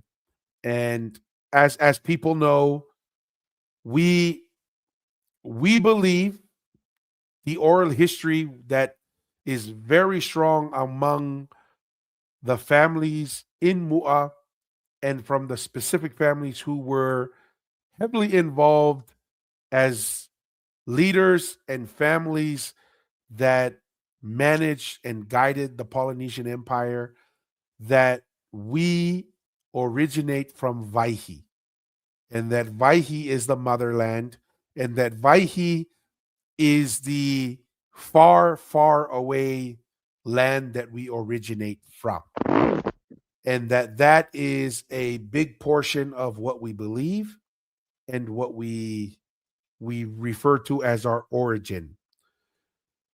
With that being said, we do take the position that Vaihi is the Americas, Yep. and there are many examples that we point to for that. But anything you want to add on, Masi? What is your position on Vaihi, and why you kind of take the position of the Americas being Vaihi and being the origin of the Polynesian civilization? And specifically, we're talking about Maui, Tangaloa, and Loau, or the Taula. But go ahead, Mr. Atero. To me, my conversion into the Vaihi ideology and where I think it is definitely our origin, to me, it's simple. The Ha'amonga in Tonga, Tapu, and the Sun Gate, it is built the same way up in the Americas. I think it's in Hmm. Bolivia. To me, that's the biggest indicator for me where the knowledge and especially with how how old people, they put some data on understanding of how old the Ha'amonga is, but then now that you know since doing this podcast and having some other opinions on how they date ruins, was that weathering, the weathering of the Yeah, the limestone, an stone. expert, Yeah. and from what he understood that this is so much older. To me that's the founder of Polynesia. So that came from the Americas. And with the whole what comes after, I'm open to that, but the founding fathers or the founding people of Polynesia is from the Americas, because to me that's the Sun Gate in the Americas and the Ha'amonga. That's where we came from, and they were built for the same purpose. And who knows, what was it, the same? It had to be the same group of people, or maybe some shared relatives that lived around the area that sailed all the way to Polynesia and became the founding people of the civilization of Polynesia, the Polynation. So to me, that's my personal testimony or my thoughts of why I'm a believer of our people coming from the Americas. Yes, Is the Ha'amonga. and just kind of to go along with what you're saying, this is the gateway of the sun that Mm-hmm. you mentioned, Masi, and I'll just read here. It says the Tiwanaku civilization, right? That was 2000 or 11 to 200 to 1100 AD, was centered in the Lake Titicaca region of present day southern Peru Oh, and Peru. western Bolivia. Although Mm, its culture influence spread into Bolivia and parts of Chile and Argentina, Tiwanaku's main city center boasted a population of 25 to 40,000 at its peak, consisting of elites, farmers, llama herders, fishermen, and artisans. Its ceremonial center featured a tiered pyramid, right? mm, Just like the Langis. So, mm-hmm. tiered pyramid called the Akapana, and the temple complex, the Kalasa. Yeah. So, this is the Sun Gate that we talked about. And Correct. just for reference, so you have the Sun Gate. Let me pull out the Ha'amonga. Yeah. No, and I'll just add on while you're pulling that up to dude, that's what Polynesians were. When you state what those people were elite for, first they had people of high rank. That's the Tangaloa. Those were the high rank folks. Then you get the experts of fishermen. That's fishermen can be interpreted as masters of fishing or navigating the ocean. That's the Maui clan. And you're talking about also the tufungas, in especially with Ngowe, the farmers. because I think even David Burley, he touched on the the creation of of farmland in near Nuku'uleka to cultivate different crops, and Yeah. that's and then when you add that, then you add the 100 acres of reclaimed land. Like only farmers can do those things, man. You've got to have what kind of soil or something to withstand Mother Nature, and to have that 100 acres reclaimed land still there today. I don't know. I'm just kind of throwing out Yeah. there. That's the same kind of skills our people have today. So one thing, why is the Ha'amonga and this sun gate here in Peru? Why is that important for fishing, navigation, farming? Because it is by understanding the seasons. That's what the Mm, sun gate does, right? The sun gate allows you to track the seasons. So you have the sun gate to say when's the best time to plant your crops, when's the best time to harvest your crops. The knowing the seasons tells you what's the migration of the fishes, right? mm. Because just like fishes migrate, they come at certain seasons. You understand that by understanding the seasons, and that's what the sun gate provided. Also, the sun gate helped you on when on tracking the season and when's the best time to do your navigations. If you're traveling in the southern hemisphere, when's the best time to travel in the southern hemisphere where there aren't hurricanes in the southern hemisphere, right? If you're going to go into the northern hemisphere, when's the hurricane season or bad seas in the northern hemisphere? And you only know those things if you can track the seasons and the movement of the sun. So that's something that is extremely, extremely important. And so that is something like you were mentioning, that's something that's shared with Vaihi from the Americas that we don't find in Anywhere else Melanesia, in right? Asia, in Taiwan, yeah. So yeah, so that's something that's really important, and that's something that needs to take into consideration. Then, just like it mentioned earlier in this article here, that let me see, main city boasts the population. It was talking about the multi-leveled pyramids. Same thing in Tonga. You have the Mm, langis, multi-leveled pyramids, different scale. And so those are to us very convincing reasons that let me share this instead. All of this originates from the Americas, right? correct.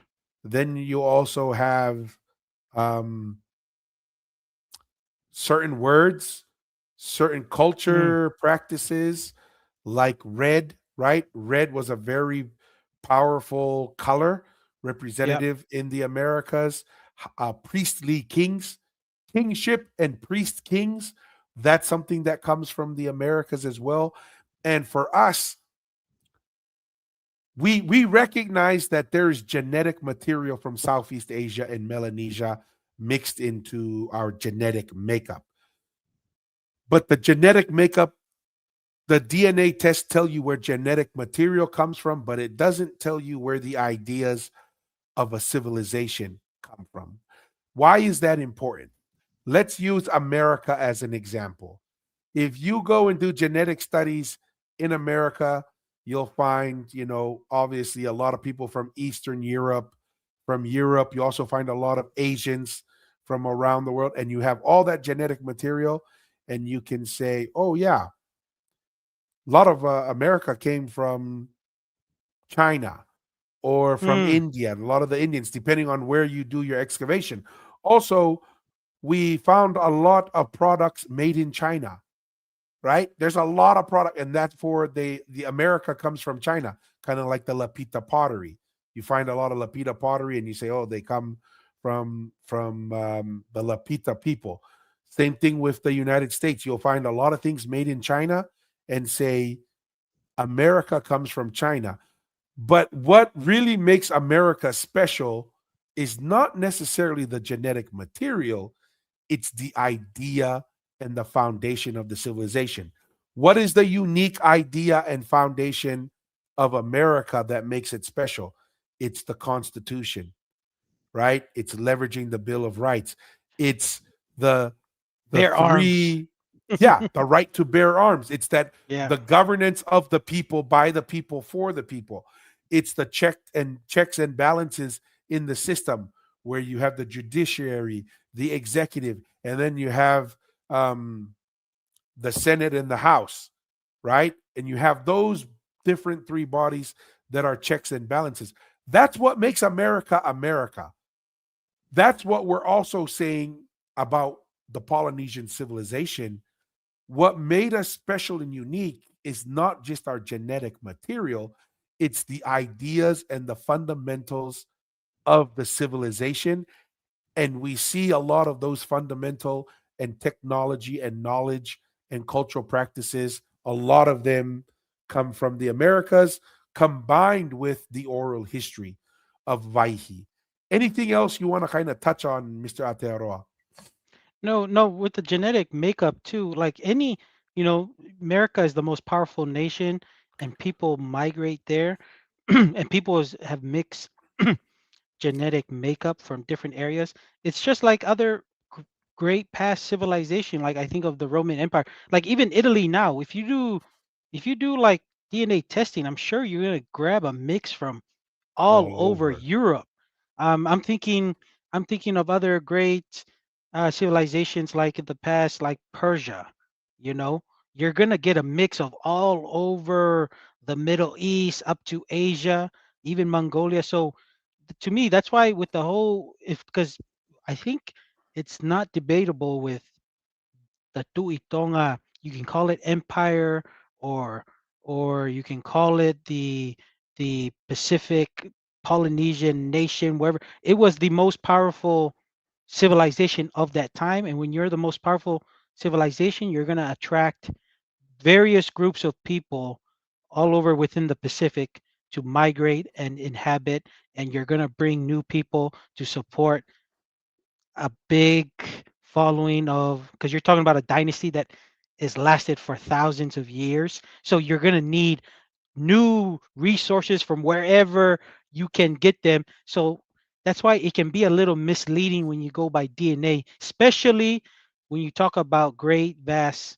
civilization. You do the DNA of the Egyptians now, right?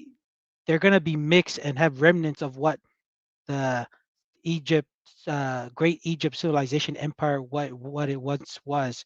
And Tonga is so unique because we still have a monarchy that we still survive through colonization, but our people has been mixed because of various groups that have come to live within the Tuitonga civilization, or the Polynesian nation.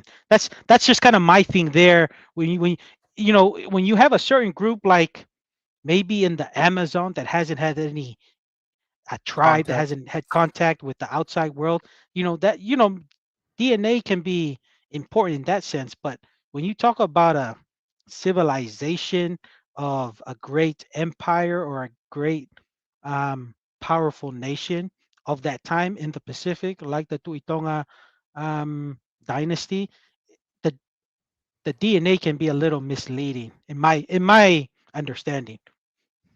No, 100%. And, I remember one of our viewers from the last live we did, Masi, he had mentioned that they found a skull in Kennewick, Washington. So in Washington State, in kind of central slash eastern Washington, they found a skull that was 9,000 years old that looks to be a Polynesian skull. Interesting. Yes. And so I had written to, or this viewer had commented on it, Mm. and I was like, "Oh, I've never heard of it, but we'll keep an eye out for it." And it popped up on my feed, and I watched the video, and it's quite interesting.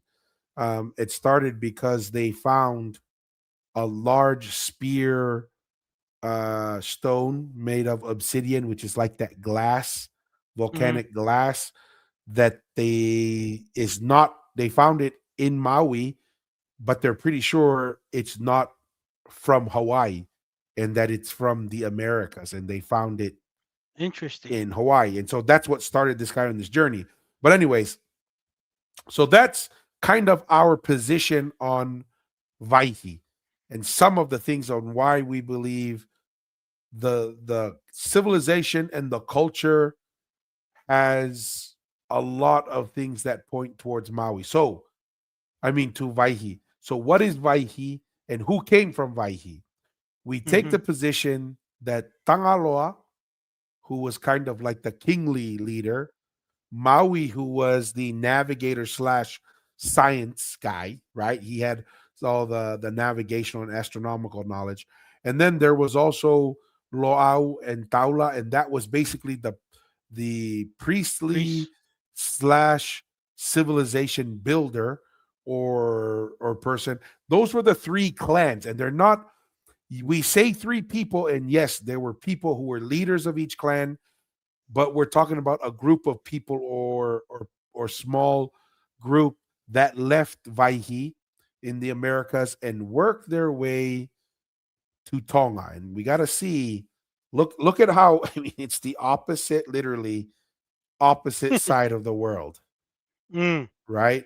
And so when we zoom in, one of the critiques that we usually get from people are, hey, how come they left Vaihi and they didn't stop or not see all the other islands Mm. that are scattered throughout the Pacific Ocean? Any thoughts on answering that critique, Mr. Aotearoa? Well, one. Well, first, I was thinking before we go there, Okay. I want your thoughts. Where do you think was the departing area? Where do you think the departing what region in the Vaihi map did our ancestors depart from? Um, in your thoughts, do you have any Yes. ideas? Because I know I have my idea. Yes. I Interested in yours. That's a good one. It This is a brand new idea or concept. I'm open anywhere in the US, but I've been playing with this idea and I don't know how accurate it is or not, Masi. Yeah. But I'm open to this thought. I'm open to Tangaloa, Maui, and Loau potentially coming from Central and Southern America Okay. and going to Tonga.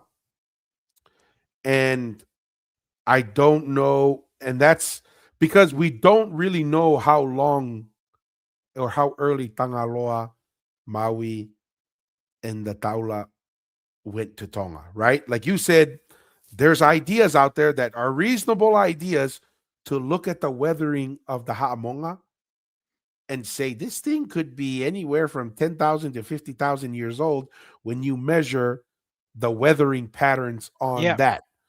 So I'm open to that idea that there could have been an initial group coming in, Tangaloa, Maui, and Loau. They come in, they could have been there for a couple thousand years. And then traditionally, I used to think that, oh, Aho Eitu, Aho Eitu was, just another descendant of Tangaloa. But I'm open to potentially maybe someone from Northern America, another Mm-hmm. migration coming through, Mm-hmm. making contact in Tongatapu, and that's where the Tuitonga comes in. Like, and let me explain why I'm thinking that Okay. way, right? Okay. Like when we look at the trend, and I'm a big believer is like if you the best way to look at the future or to understand events that happened anciently is to look to events later on that seem similar. And I look at the Tuitonga and Tonga dealing with colonization and why was there a change in the structure and an overall setup of the civilization is because something changed dramatically, right? And when I look at that story of Aho'eitu, obviously it's symbolic of something. Something changed, something happened, and there was a need to change. And I'm open to this idea. I'm open to it was just another descendant of Tangaloa, Mm-hmm. and either new ideas came in or there was a emergency threat to the civilization that Tangaloa said, hey, we need a new system, an adopted system, and that's where the Tuitonga comes into place.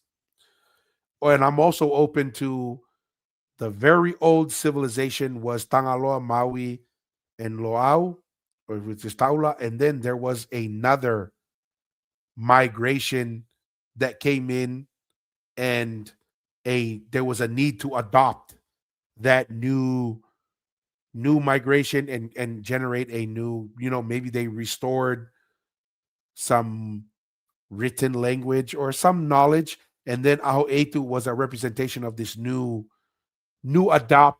adaptation to changes in the civilization. It's an idea I've been developing probably since just the last month. Mm. So that's, if I were to go off the ancient, I would probably go with South America, meaning thousands BC. But if I were to go, it's more like right around 200 BC to 300 AD. Then I would lean towards North America. Is kind of where I'm at, if Okay. that makes sense. How about Okay. you? I think this is my idea here, and also other ideas just with people that I've spoken with, and I feel like maybe this was the launching point of where the migration of our people came from. I wonder if you can put the Tapachula Tua. I think it's in somewhere. If you can put in your search Google's, it's somewhere I think in current Mexico. Tapachula, right there. I think right there. Chiapas, Where Mexico. does that take us to? So if you can zoom out a little bit, Tua. So So Tapachula is right close. It's kind of like that kind of big city of the edge right there in at So the very southern end, Mexico. very Southern southern, right? Mexico. It's very close to the central Yeah, Guatemala um, and Mexico, right yeah, close to the of border. Americas. I feel like that was the launching point because Tapa, what does Tapa mean? Kind of like in Tongan, edge, right? Chula, apparently from what I've heard is people in that area don't really know what Tapa Chula is, but that kind of sounds like tapakula, why red is so important in, especially in monarchies in Polynesia and in religion. A lot of the current people don't know what that name means. It's such an old name, and I feel Mm, like that is the area. I feel like that first migration of our ancestors from Polynesia came to find the unpopulated lands of Polynesia. When I say that, Tonga, Haamoa, Tahiti, all of these lands, and in Polynesia, Hawaii, all of them. And I feel like this is the launching pad area, I feel like, from our mm. ancestors, just because of the name Edge. That town is close to the edge.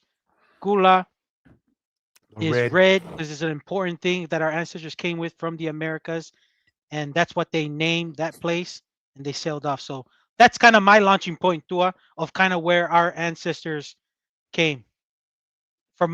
Okay. My idea of just, I think I've talked with this with Maui Tekelangi. He also believes that, and to me, that's probably the first migration. There could be other migration, but I feel like that was an important area of launching pad to the Polynesian civilization, seeking new land. Okay. Okay. Yeah, and they do say in a lot of these areas that the ruins and stuff were colored red. They had a red coloring on a lot of these things. So I can Mm, see some of that as well. So So there we go, So Masi. now So let's we say can, they yes, come out of yes, Tapachula. yeah. Why is it that, like the critique is like, oh, you have all these French Polynesia, you have, even Hawaii up here, right? All right there. Why is it they didn't stop and see all these islands or stay at those islands? Why did they go from right there, Tapakula, Hmm. to Tonga, Tonga Tapu specifically? Well, goes to the story of, everyone knows the story of when the Israelites was released from Egypt. They wandered the desert for 40 years before they found the new promised land. Wandering 40 years and just to settle that land up there, it doesn't take you 40 years to get there, right? Mm-hmm. So to me, it's the same thing with the Hikureo, which is God, right? God had to move his people around for whatever reason, for however long before they settled that area. Because 40 years, you can go, man, 40 years of traveling, man, you can get all the way up to Europe and back, with the Israelites. But it was just settled in the Canaanite land up north, not too far from Egypt. But it's the same thing with the Polynesian people, the first Polynesian people. Hikudeo either told them to keep going until they made their first stop to Ata in Tonga, and then before they went to Tongatapu, or they probably did go look at some other lands, but Hikureo said, "This is not the place. This is not the place. Keep sailing, find Mm. Tongatapu until what Hikureo says." Hikureo goes, "This is the place."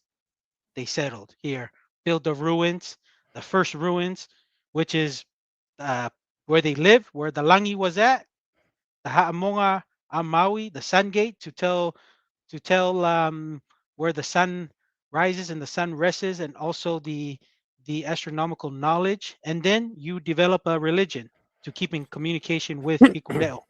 So to me, it's either they came and just found Ata and then go to Tongatapu, like the oral tradition of Tonga from Mua says, or they could have wandered around like the Israelites for how many years in the other, maybe found other islands, and they said, "This is not the place. This is not the place." And then they found Ata and Tongatapu and then Hikureo says, "This is the place." And then they keep building their civilization. That's just me and my thoughts, Tua, on that. I don't know if you had any additions or maybe a different perspective on that. Yeah, I think it was in one of our conversations.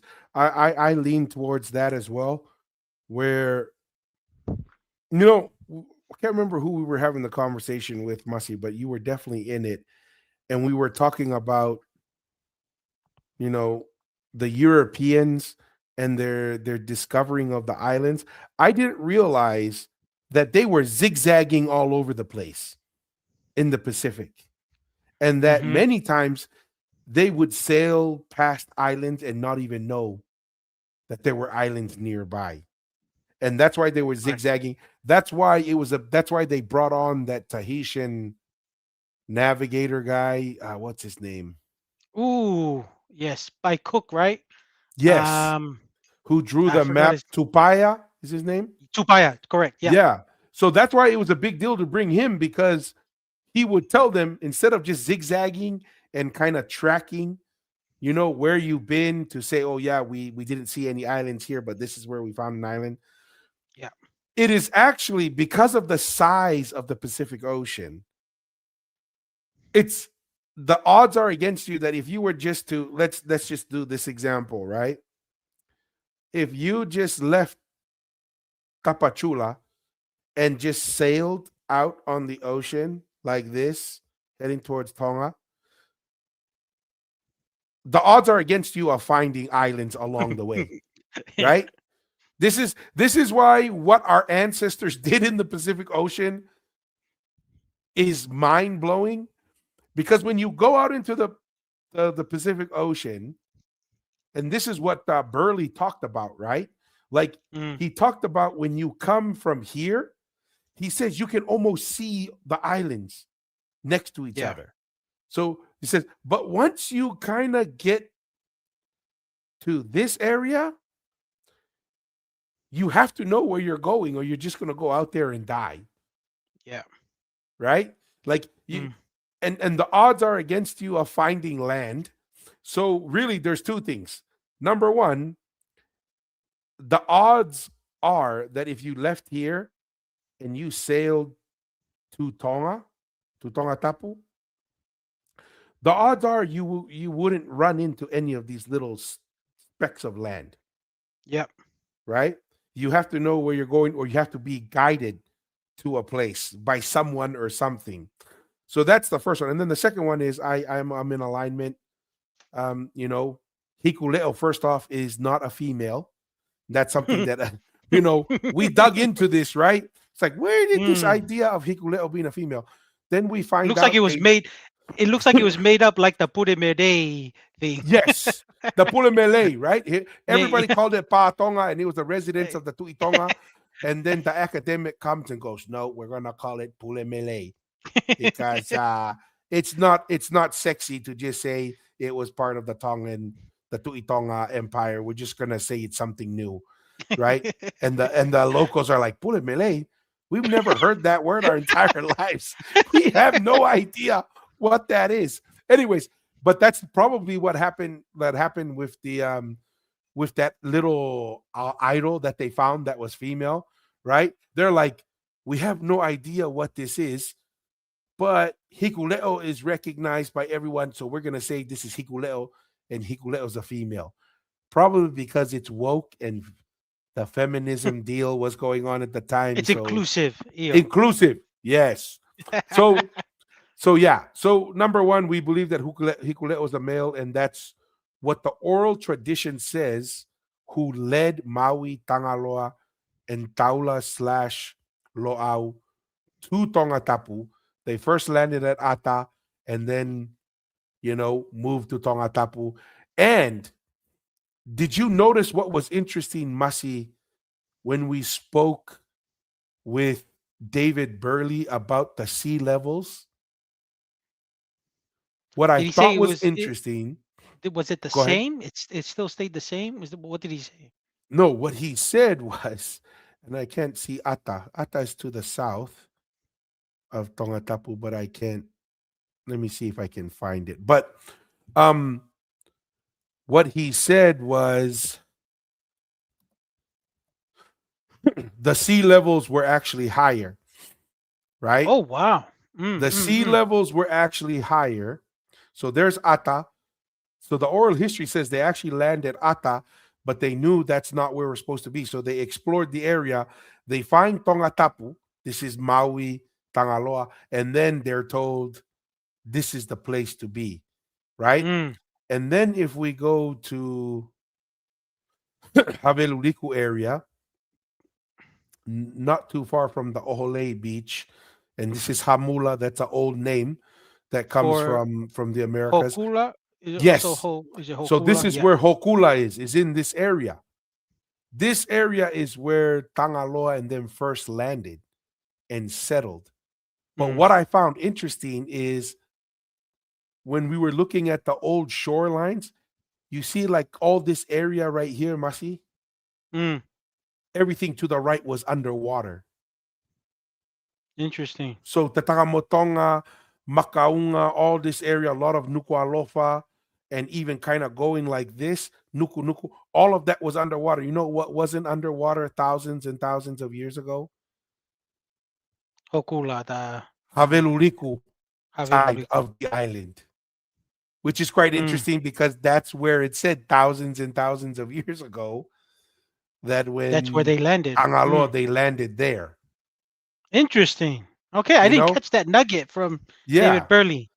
Mm. So I found that very, very interesting. But that's the storyline, right? So the storyline is they come from Vaihi, and you have to remember, Vaihi is the far, far away land, Correct. right?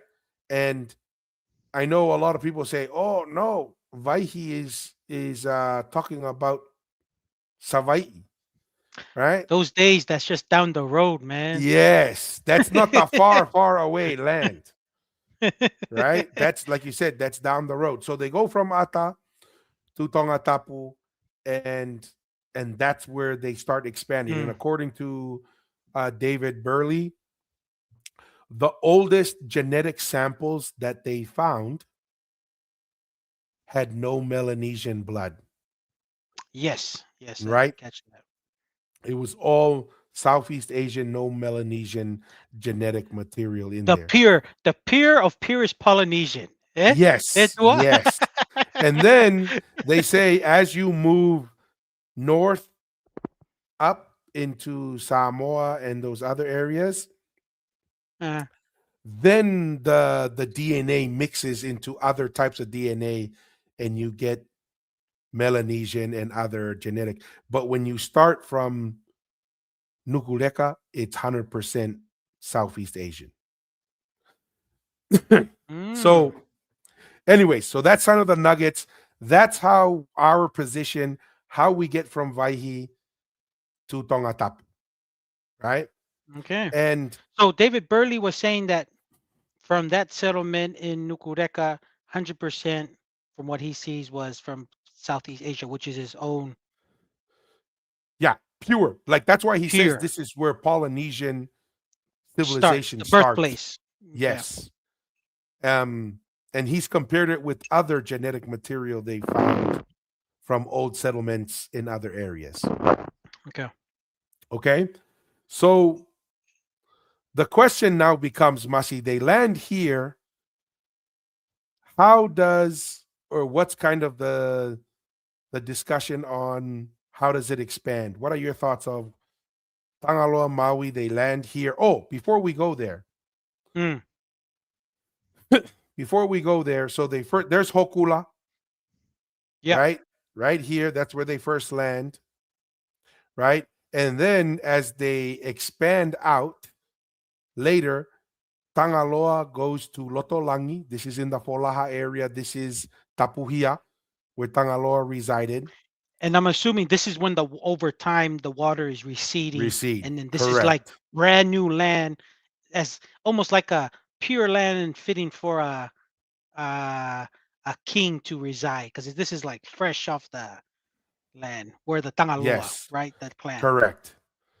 And then Lolo or Lalo Fonua, that's where Maui goes to the Mm, east, right? Tangaloa goes into the center, and then to the west, Pulotu, that's where the Taula or Loau goes, and they kind of build their residences in those main areas.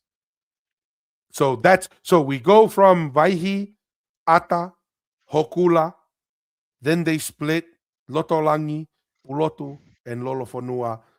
So just wanted to give that context for everyone kind of for the listening in. viewers. What are your thoughts? And then the idea is, according to Burley and in oral history, then we start expanding out from Tongatapu to the rest of Polynesia, Mm, right? And start um, developing there. What are your yeah. thoughts from there? Anything to add? Well, well, yeah. I was just gonna say with the whole expansion, then from Tongatapu, then it goes. I feel like.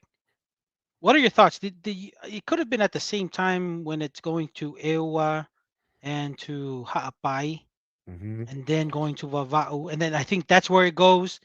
Then to Niwa, and then it could have been from Niwa to Ha'amoa and Niue and the rest of Polynesia, like going eastward after Yeah, Samoa, Niue, going eastward, hitting Tahiti, hitting Marquesas, Rapa Nui, Hawaii, Aotearoa, and correct. then Fiji.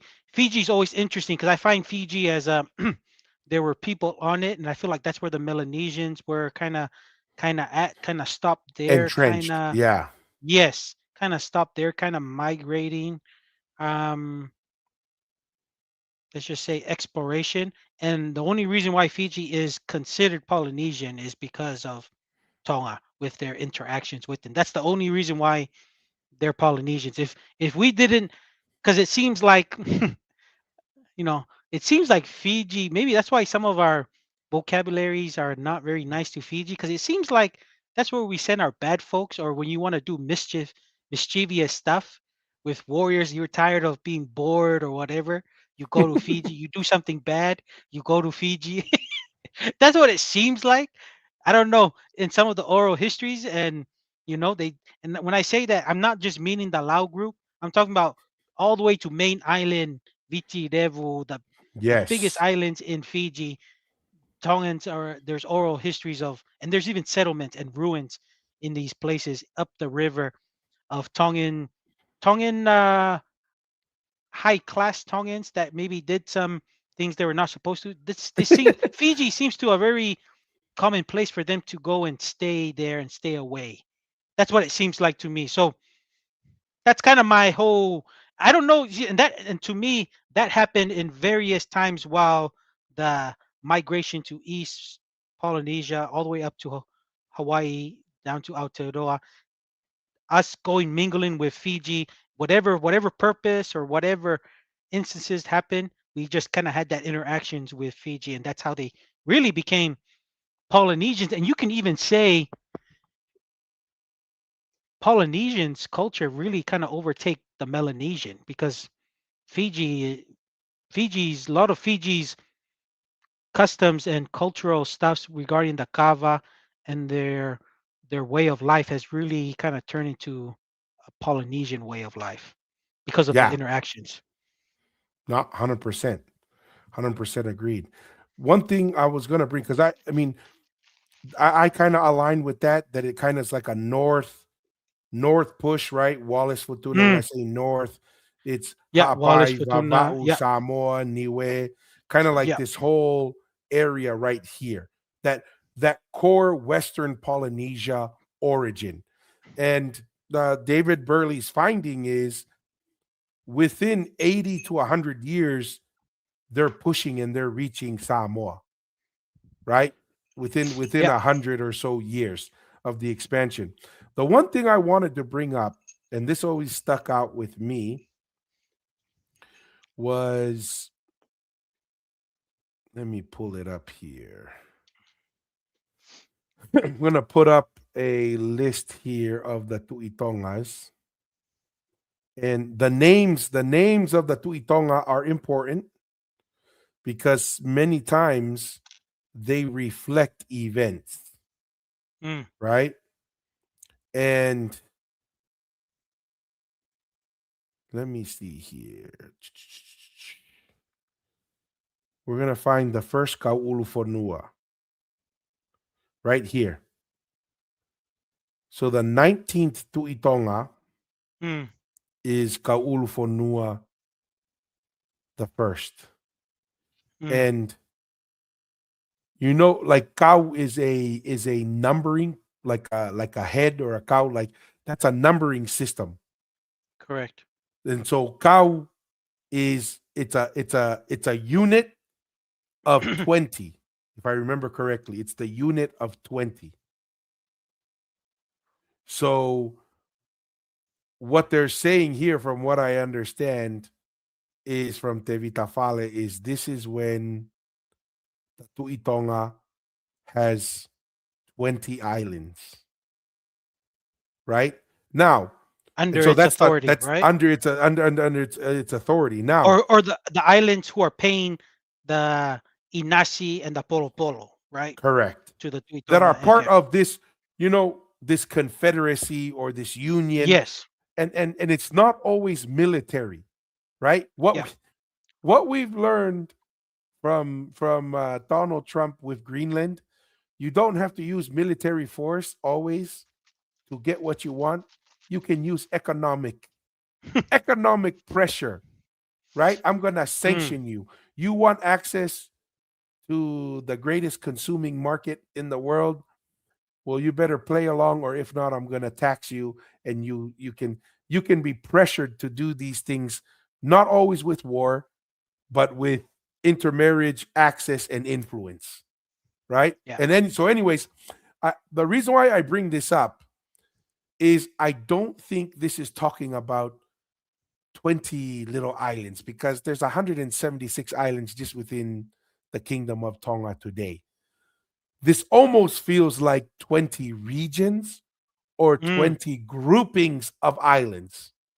Now, mm, what that looks like, I don't know. Is it Ha'apai group is one grouping of islands, Vava'u, one grouping of islands, Uvea, another grouping of islands, Samoa, a grouping. You know what I mean?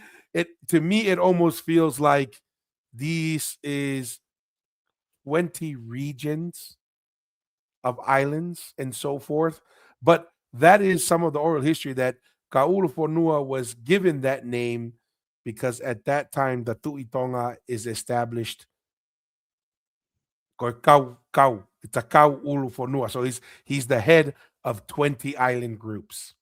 mm. Any thoughts or anything to kind of bring up on that? Ooh, no, I agree with that. Yeah, I'm just thinking.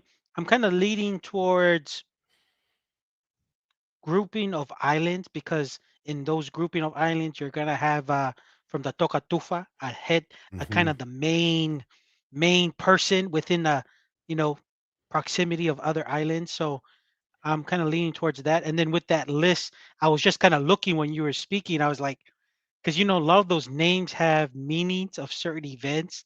And then I saw another Ha'a Vakafuhu, the first. Yes, That's yes. that's and I'm thinking, during the whole Togatufa, did somebody looks like somebody didn't listen to their Eiki and needed a different way of building a confederacy or an empire. But because I remember seeing the Ha'a Vakafuhu in the second, that's kind of after the assassination of That's what I was gonna bring up, um Masi. yes, Takalaua.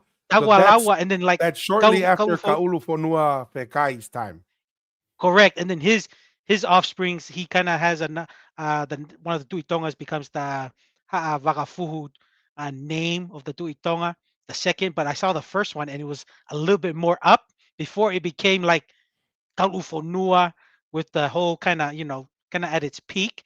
But it seems like while working toward its peak before of having the 20 island nations under the Tuitonga, that Ha'avakafuhu seems to be a lot of military intervention that happened. But that's what I was just thinking.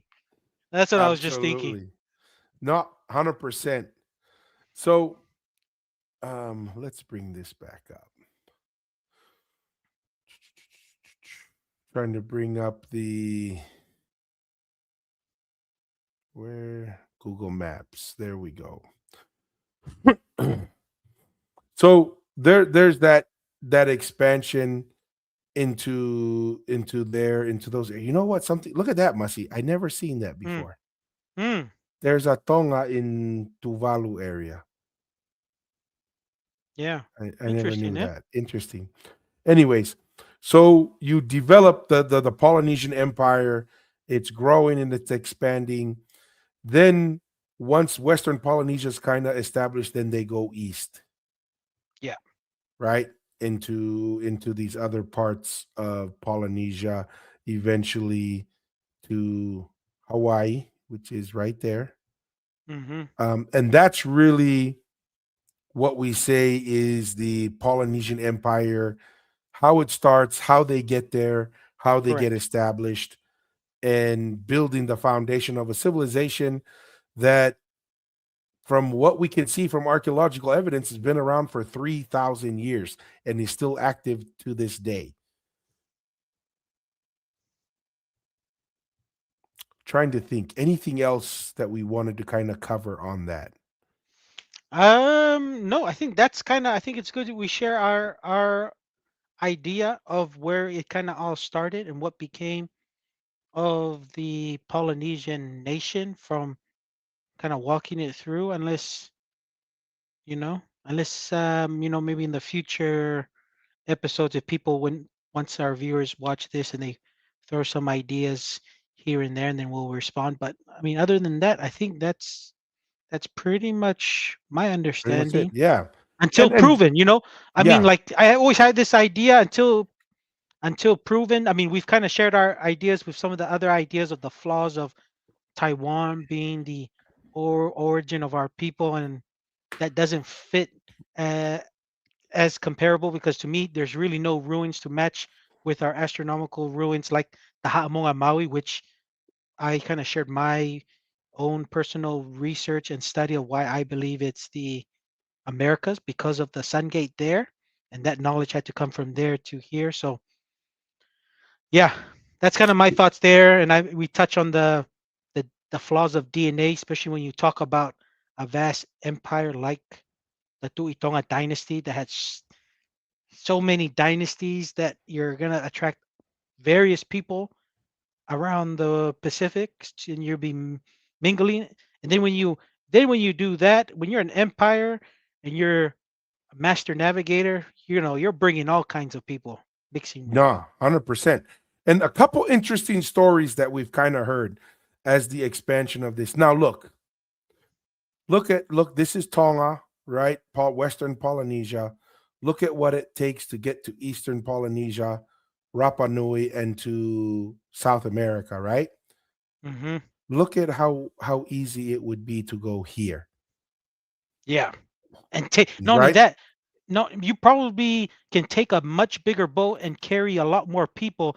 Because I'm thinking, man, when you're going to the Americas, Vaihi, you're talking about maybe it's a lot more riskier. You might probably want to take a lot more, not take a lot more people who can probably help manage the boat. But when you talk like what you said, to when you talk about like close, that's like Mickey Mouse kind of sailing right there for our people back in those Yeah. days. And you got to remember, once you get to here, you can see all the big islands. You're not Mm, going to get lost. You're always going to find land. Maybe the risk is just human being attacked by humans, but getting lost and not finding land in this area is less of a risk than going yeah, east.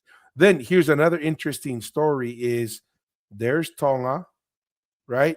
Look at where Japan is, right? So getting to Taiwan, once you get to Papua New Guinea, I can see all these islands and I can get to Taiwan. So I know a lot of people say, oh, you have a lot of words and stuff that are similar in Taiwan. Well, there's a lot of possibility that Polynesians went to Taiwan and yeah. some stayed there, right? And then also, there's an interesting story that Maui Tekelangi shares that Maui Kisi Kisi. Yes, So yes, Kisi yes. Kisi in Tongan is dragonfly.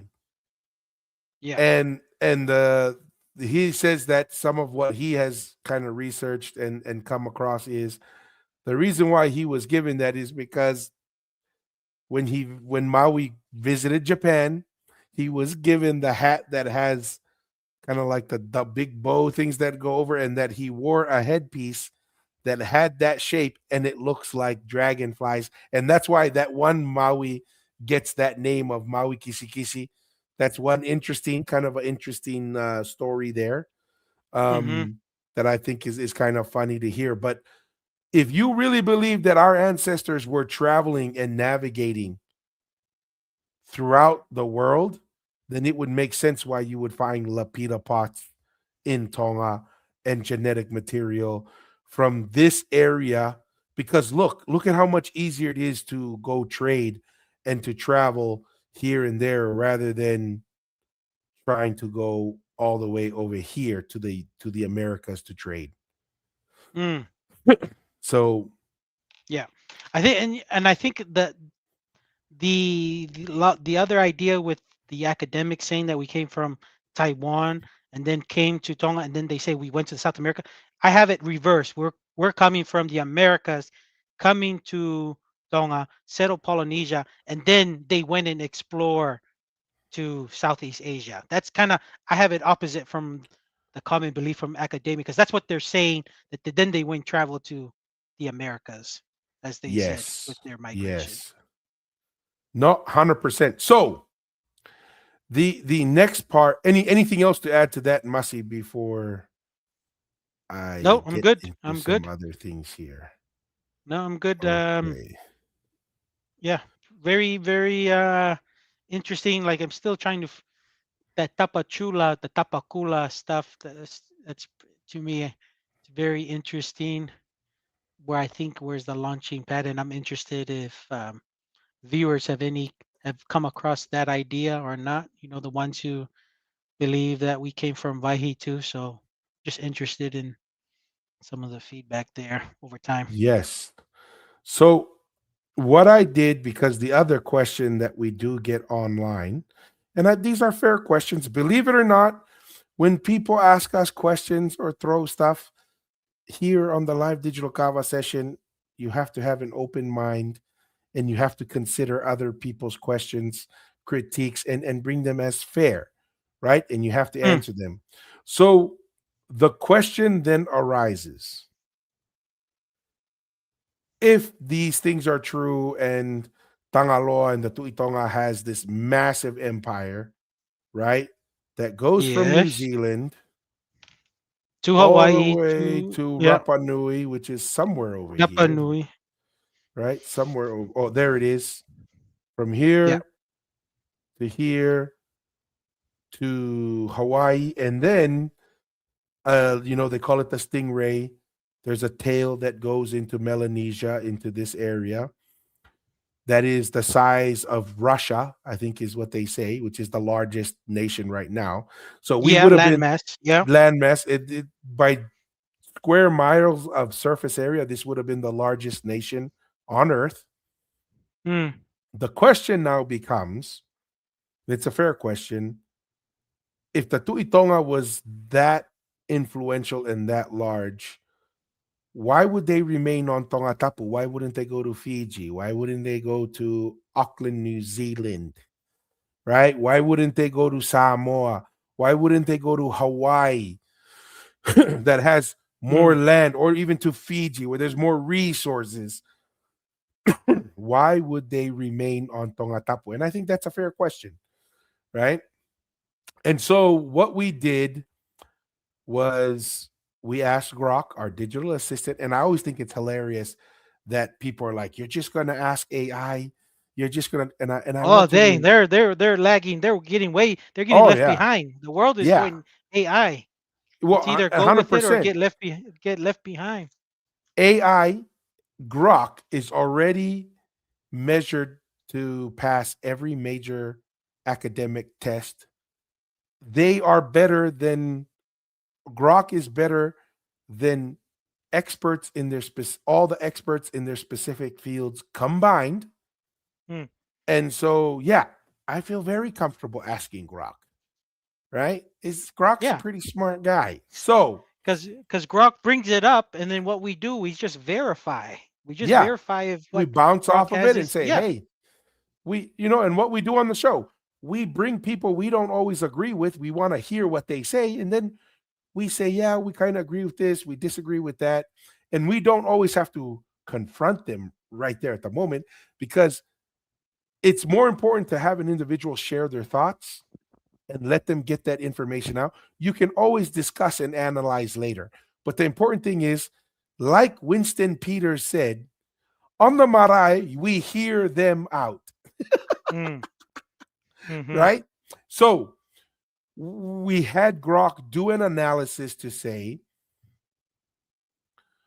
why would the Tuitonga or Tangaloa remain or keep Tongatapu as the capital, as the center of the empire, despite despite Bigger all land. this bigger lands and all these discoveries, right?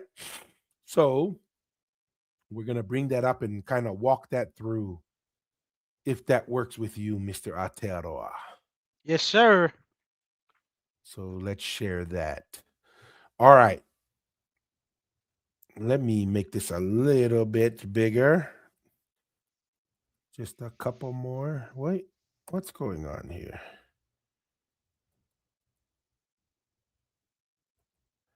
Nope. Then we'll just do this. View. Do one more. You want to read that first one here, Yep. Mas? I'll read the first paragraph. Go ahead. Tongatapu, Empire's capital, geographic advantages. Tongatapu's location in the southern Tongan archipelago provided a strategic central hub for maritime activities, positioned approximately two-thirds of the way between Hawaii and New Zealand. This facilitated control over a dispersed island network and enabled long distance voyages to Samoa and Fiji, forming a scalene triangle that supported trade, invasions, and cultural exchanges. 26.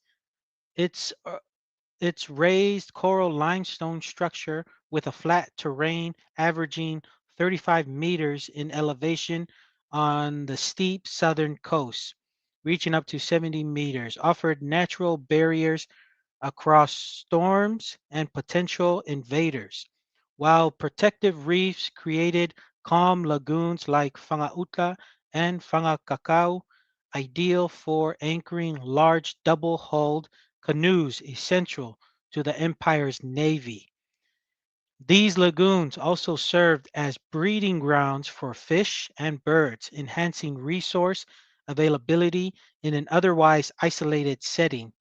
Unlike Samoa and Fiji, which have more rugged, diverse topography and larger land masses, but fewer natural harbors suited for massive voyaging fleets.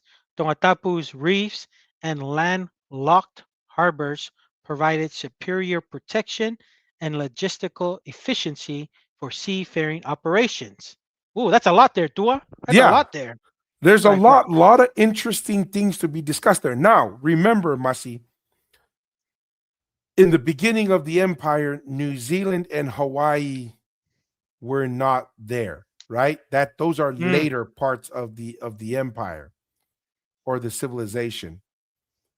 Now you understand why Tonga, you remove that. Tonga is the most southern part of the empire, and that hence the name Tonga Tapu. It was the sacred south because that was the center. That was the most sacred, that was the most important.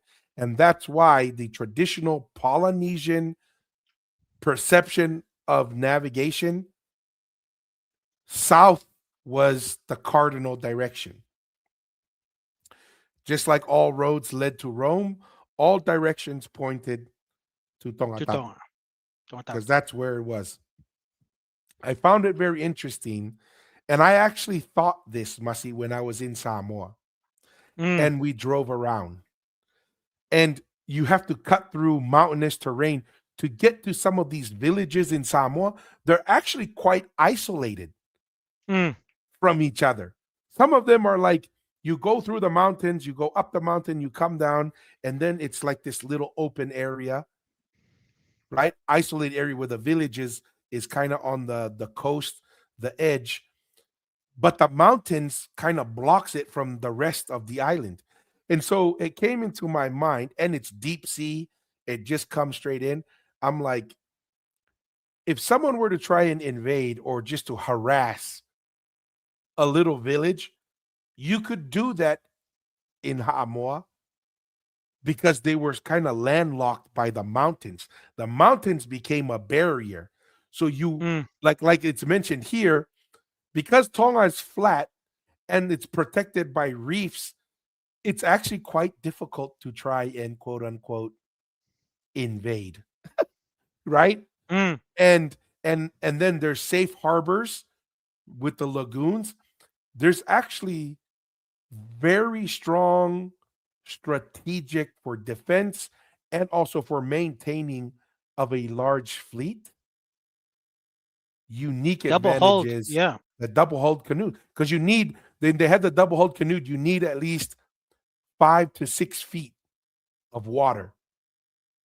And when you go to Fangauta Lagoon, you get 5 to 6 feet of water in a lagoon that's harbor, that's protected. So when a storm comes, you can store Yeah. your ships in the water, don't get damaged, or you can get them off. So, but here, Grok is showing there are some very practical, defensive, and important features that Tongatapu provides for maintaining a large fleet, which it is universally accepted Tonga had a very strong naval fleet, as shown by Maafu's advantage in Fiji.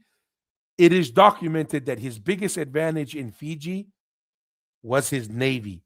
His navy is what allowed him, within 20, 30 years Yeah. to leave Tongatapu, go to Fiji, and within 20, 30 years become one Create of a, the most powerful chiefs in that's Fiji. amazing.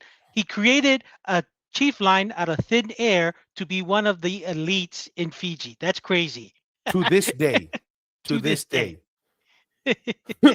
So yeah. Any thoughts on that, Masi, before we go to the next one? No, I think controlling the ocean is a very critical. Like if I had to choose a military branch that I had to like probably invest the most money into, just like America, I think America invests the U.S. Navy because they know you control the seas and you're moving stuff between islands, resources everywhere. You're gonna win the battle.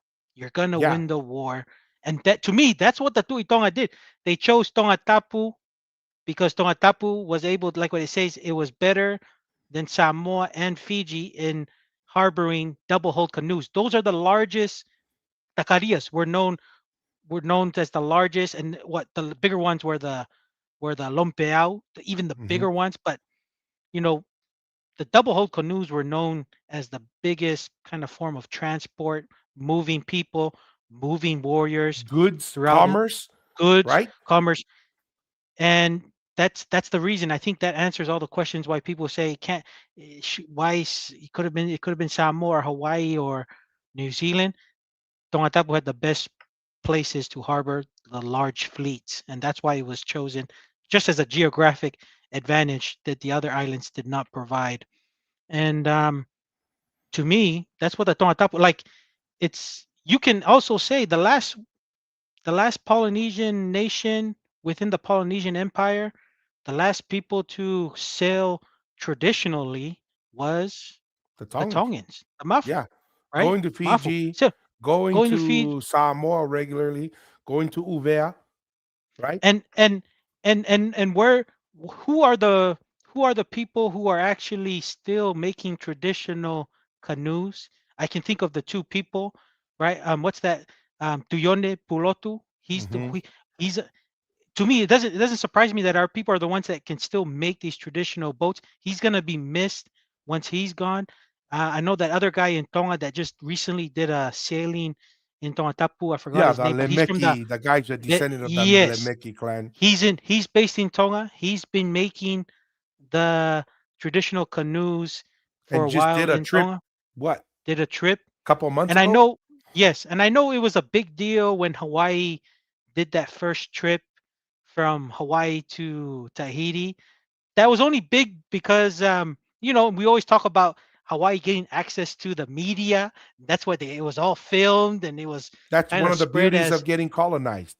You you're have getting access to colonized, so those you get resources. access. And I think that Nainoa Thompson, he was the seafaring. He went and sought knowledge from the Mark, I think it was the Micronesians. Micronesian. Because he didn't, and that's the thing, right? He didn't. If he understood some of the history with the last people to travel, I'm sure he would have gotten it from us talking. But Yeah, because that's the other issue with colonization. You really don't know your Polynesian fellow neighbors. You go to somewhere else, and that's fine because at the end of the day, we did some interacting with the Micronesians, but they were different from us. But like I said, it's not a big deal with the whole navigating because Tonga did it.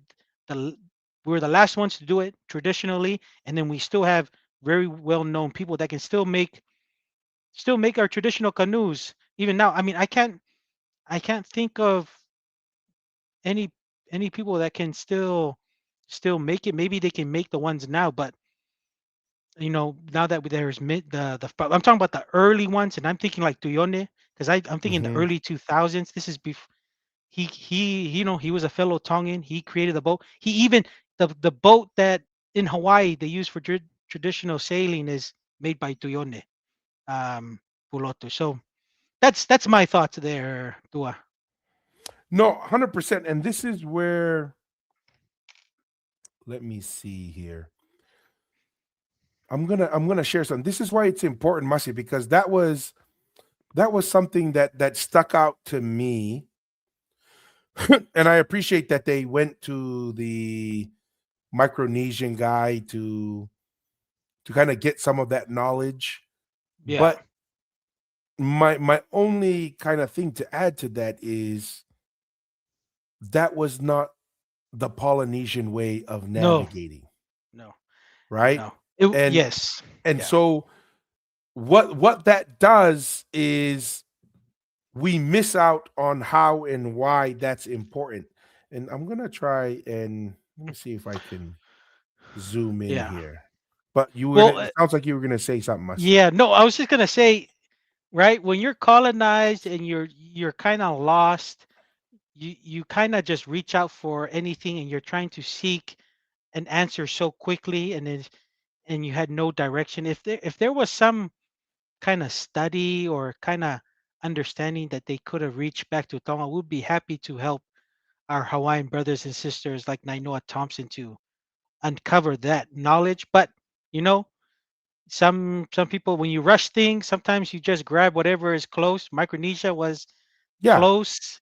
Was called, it's a part of the, they part of the U.S. kind of colony, as they get. I think some people get some U.S. access there, and you just kind of go there to try to seek help because you have nothing, right? Not 100%. And we're gonna cover some because this is why the Ha'amonga is also important. It is a tool for tracking the seasons, like we mentioned, and it connects us to the Americas. But the question comes, where does the idea of the Ha'amonga come from? And this is I can't express this, how important this is. So this is some of the work that the Vita Fale has done. Is, as we go to the left here real quick, this is how the Ha'amonga tracks the seasons. It tracks the Hmm. movement of the sun, right? And it tracks those movements, and that's how you track the seasons through the months, as you can see through here. And then something that's very important is you look at this double V. And if you see here, those who are watching, you see this, my mouse, you follow, there's a V going in this direction, and there's a V going in the opposite direction. That double V was etched on the top of the Ha'amonga. It's been lost, it's been documented, but that weathered Mm. away over time, right? And so that double V is actually critical. And you find that double V in the Americas as well. Here's like a Olmec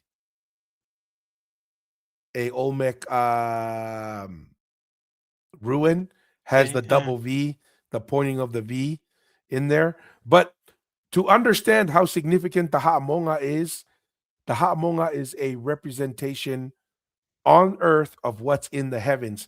And that is, you see these four stars, which is part of the Orion. That was Hmm. a very important part. And then this middle part is the Toloa, or the Southern Cross, right Hmm. in the middle of the double V. What's shown here, what the Vita Fale is showing here, is this is the framework by which Polynesians conducted navigation, right? And if you notice, the Ha'amonga in the sky, these four stars, which is part of Orion, it cuts into the equator, north and south. This is one of the reasons why Polynesians were able to navigate in the northern hemisphere and the southern hemisphere. For half of the year, you used the Ha'amonga Maui, and then Mm. the other half of the year, you used Maui's hook, because as Mm. the Earth rotates and where the Earth lies. So that is not the knowledge that the Thompson Nainoa guy Thompson. used to Yeah. navigate.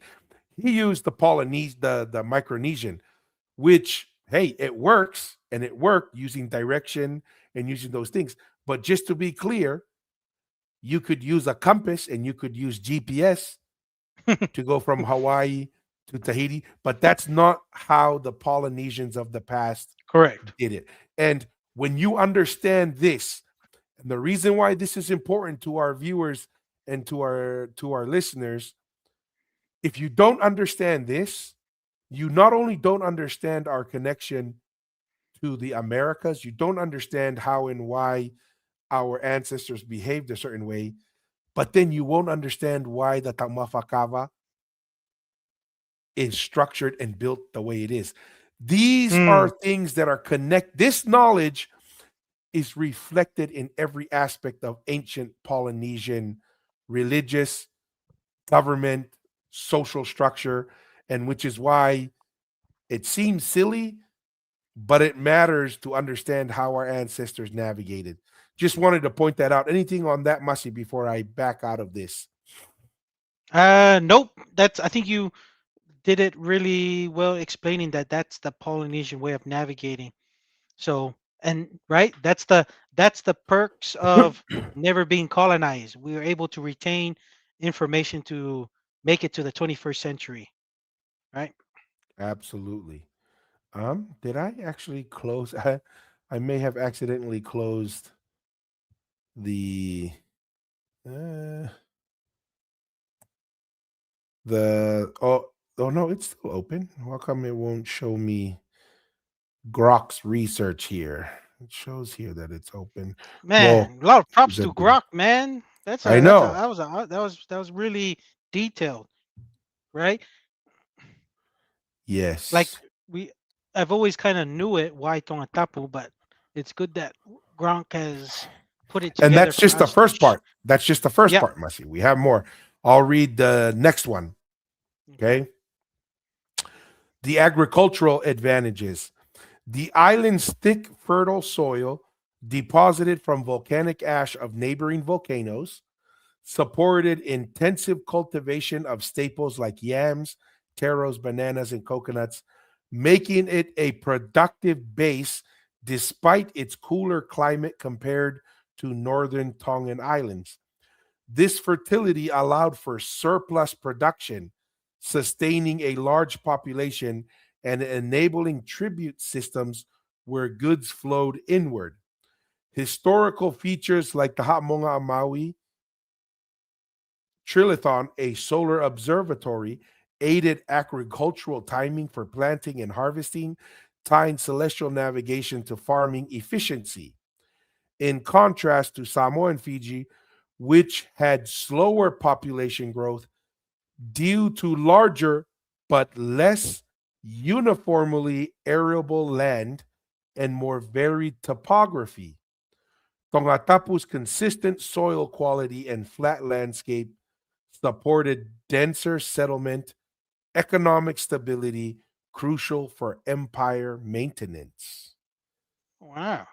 What are your Nice. thoughts there? It makes sense because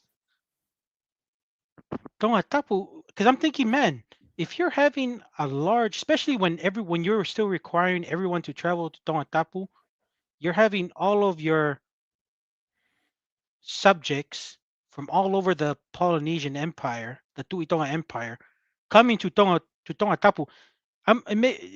Dude, there's probably we probably had maybe hundred of thousands of people in just in Tongatapu. When you talk about urbanization, then you're talking about maybe little plots of land that you're reusing for different crops to maintain and sustain people for big events like the Polo Polo and the Inasi.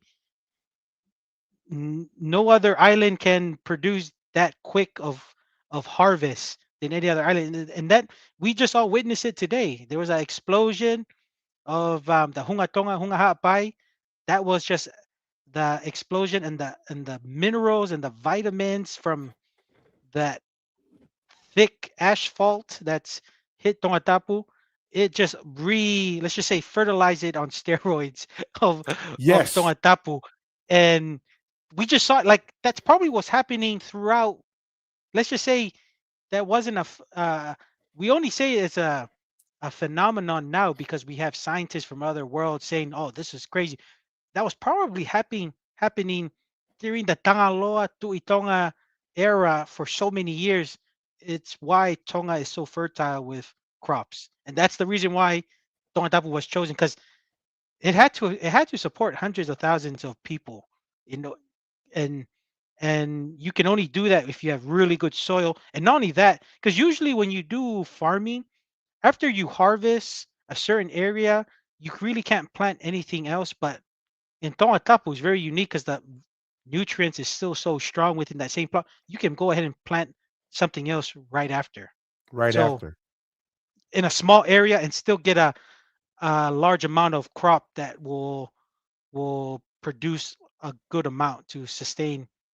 Dude, you can call it sustain the visitors from the Polynesian nation from other islands. So I don't know. That's kind of my thoughts there, Dua. Yeah. And let me ask this. I'm going to ask this question to Grok, but um, going along with what you're saying, what makes unique, and I think we had this discussion either just from going online, my last live, or maybe on one of our last shows we were together, Masi, on how unique Tonga is as a core. What other coral Mm, island in Polynesia or possibly in the Pacific, a coral reef island of reasonable size right next to volcanic activity mm, that allows for the richness of the soil that Tongatapu has. Right? And one of the things here is just the consistency. So really, though other people say, oh yeah, Tonga is not as big, Tonga doesn't have the mountains, but according to Grok, it's actually an advantage mm, because the level of output and the consistency of the soil and the topography means you can specialize in a farming technique and apply it across the board throughout Tongatapu, and you can get high yield. Where it sounds like if you have varying elevations, different types of topography, that means, oh, in this area, you can only plant this type of thing because of the topography yes. and the Yeah. type of soil. But on Tonga Tapu, you can grow things at a large scale and have high output for Mm, a small area. So we already covered kind of like the geographic and the military and the naval advantages earlier. Now we're looking that Tongatapu is actually high output. And some of the early descriptions of Tongatapu by Abel Tasman and all these guys, they said it was extremely well cultivated, meaning mm, you go on this island, it is high production, high yield yeah. farming going on by the Yeah. people, It right? it was I don't know who said it. I don't know if it's I don't know if somebody said this or a European explorer said it, but it was like the Garden of Eden, literally.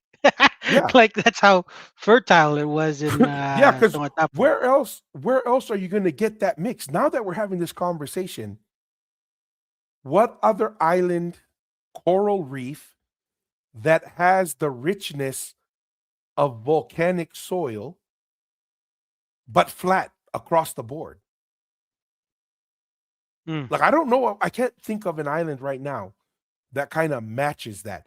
And it's relatively isolated, right? But I mean, to mm, me, significant advantages. But oh, the the the one thing I wanted to look was because I think one of our viewers shelf life of Ufi or yams in Tonga. Because the other thing that someone had mentioned why Tonga Tapu was critical. Um, so look right here. Let me share this instead. Because we talk about Ufi, yeah, it's the preferred thing of the Tuitonga and so forth.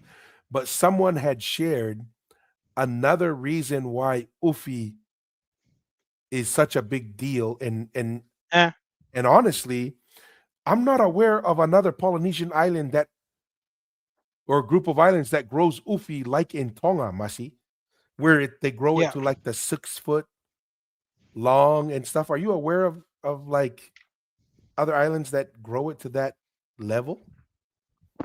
Nope.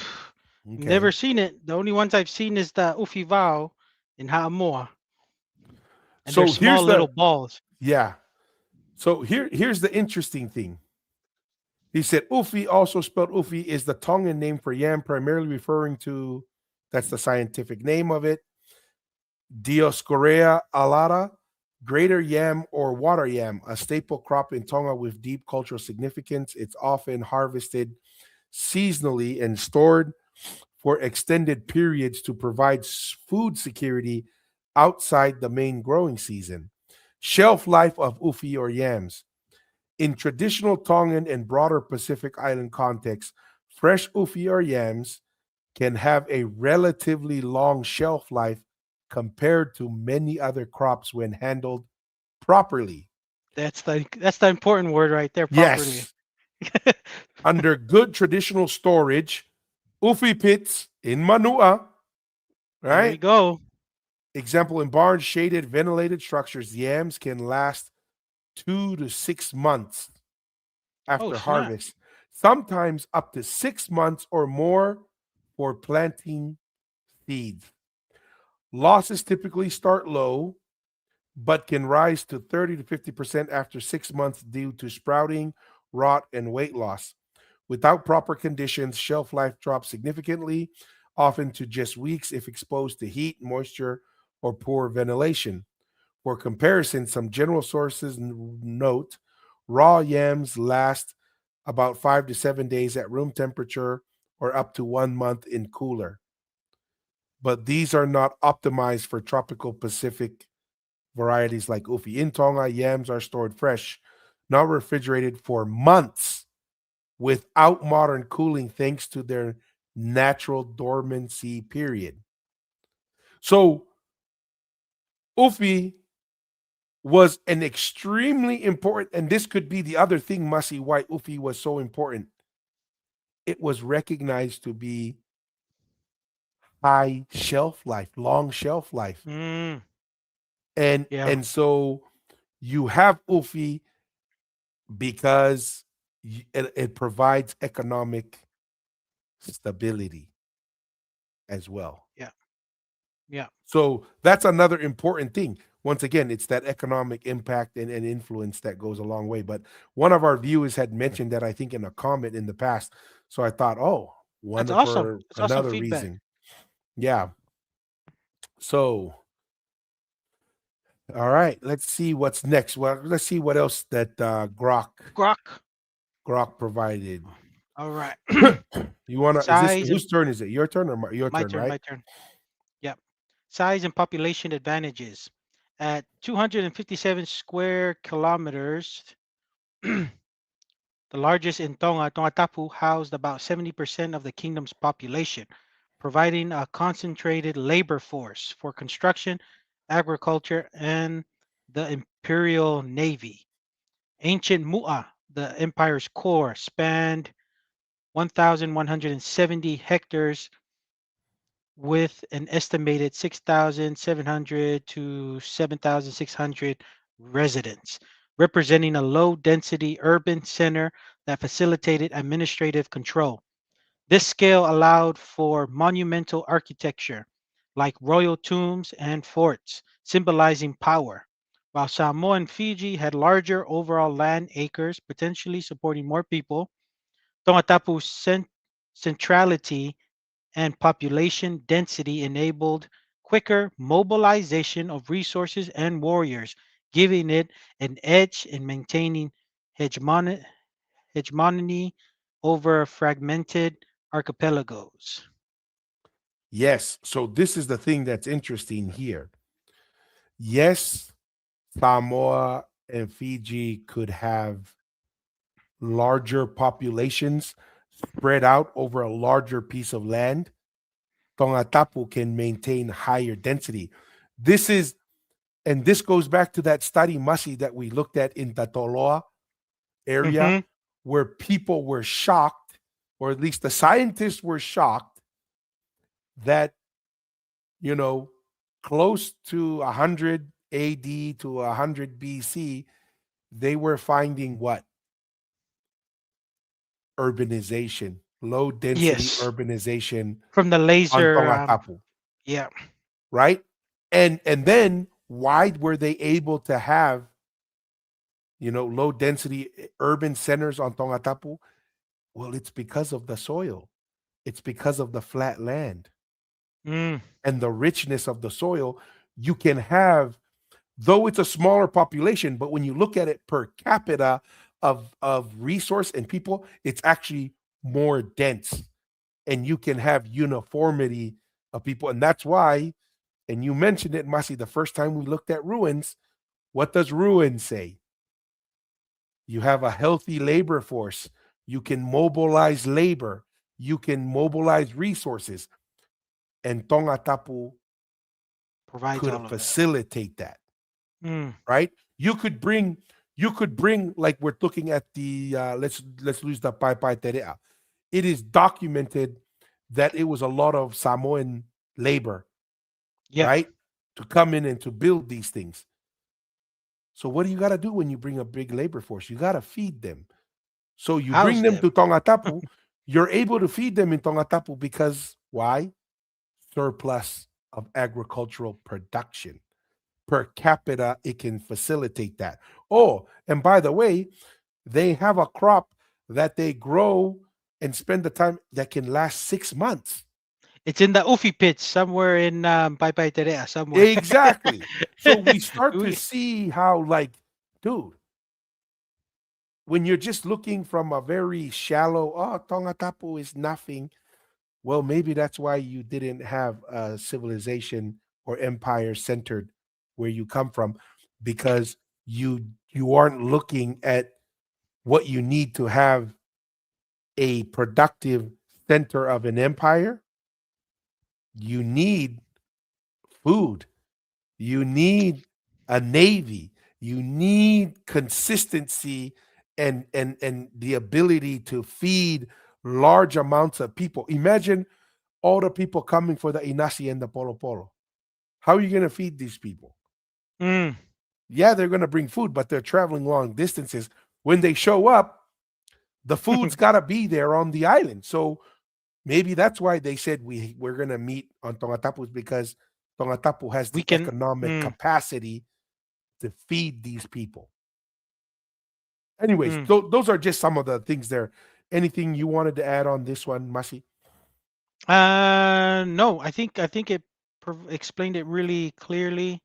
Just the advantages of Tongatapu. It's a lot of it has to do location, the harbors, and how rich the soil is. Yep. Defensive. I think this is my turn to read this one, or Yep. whose turn Yep. is it? Yeah. Defensive advantages. Natural defenses include steep southern cliffs, surrounding coral reefs that hindered enemy landings, and man made earthwork forts with ditches 5 to 8 feet meters deep, the deepest on the island, built during periods of internal strife and expansion. The capital's relocation to Mu'a La Paja around the 13th century, excuse me, was motivated by security needs, offering a safer site away from assassination risks at earlier capitals like Heketa. Compared to Samoa's more exposed volcanic terrains, or Fiji's diverse landscapes vulnerable to guerrilla warfare, Tongatapu's flat, reef protected isolation reduced invasion threats while allowing defensive fortifications to protect the ruling elite and tribute stockpiles. Oh, well, now we know that why they move. That makes sense why they came to Mua area, because Heketa, that's where the Ha'amonga is at. It's really right on Yep. the coast. So Right off you of know deep sea, you know, deep sea. you can Yep. come in quickly. leave and get very out. quickly. Yep. So it makes sense that Waimua was probably the longest Tuitonga residence because it was safe inland, and the only way to really come in was that through the lagoon, which is, kind of difficult to come in and also to leave. So, relatively safe place in Tongatapu. So it explains why Tonga was whispered through our ancestors by Hikudeo to them to this is the place. This is the This is the place. place. This is before the scientific and Gronk gathering all this data. This is why Hikudeo said this is the place. Not 100%. I think this might be the. Oh no, there's two more. Read Okay. read this one, Mas. Isolation and strategic advantages. Tongatapu's relative isolation within the archipelago minimized external threats, yet its position as the ancestral homeland and sacred abode of deities, Tangaloa, conferred spiritual legitimacy, unifying the empire under the Tuitonga dynasty as the cradle of Polynesia, with settlements dating back to 888 BC. It held cultural primacy. Unlike Samoa or Fiji, where local resources were often retained, Samoan tools were locally sourced. Tongatapu became a tribute hub, with 66% of elite stone tools imported from distant islands, underscoring its political and economic pull. This isolation fostered internal stability, enabling a unique centralized ar- archaic was it Archaic. Yeah. archaic state of Oceania, with a powerful navy of vessels like the Tonga Fuesia, carrying up to 100 men, projecting influence over 500,000 square kilometers. Yeah, that's Yeah. what I have for there, Tua. Yeah. So really what it's saying here is, you know, one of the reasons why you would stay on Tongatapu is if it's tied to the history of Tangaloa, right? Like Mm, it is the birthplace of Polynesia, so it holds a sacred role in it. And then once again, because of that, it was always a central hub for trade, and it's kind of like Silicon Valley, right? once once a space becomes known and attracts the talent to be there, the incentive is to keep it there. Like Silicon Valley, despite California being basically a third world country, it is still the number one place for entrepreneurship and new mm. technology. Other places are growing, but it's still number one. Oh, see here, before you go to your comment, want to recognize our paying member, Mika. Appreciate it. Mika says, Ofa tu malo nga tamay ngawe, keep up the hard work. Very important to keep our tala whakafonua.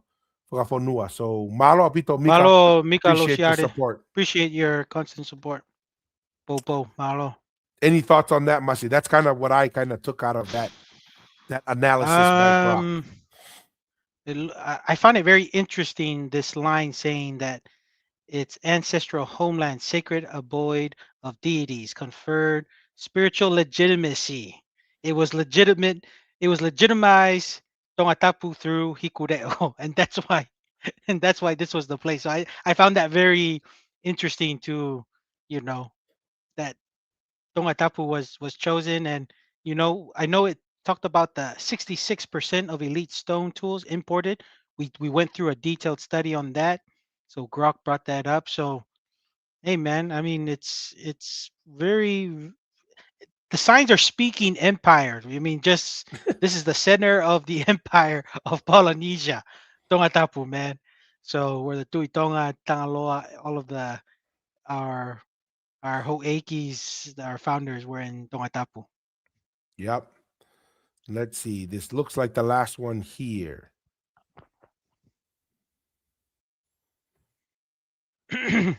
Want to read that for us, Masi? Yep.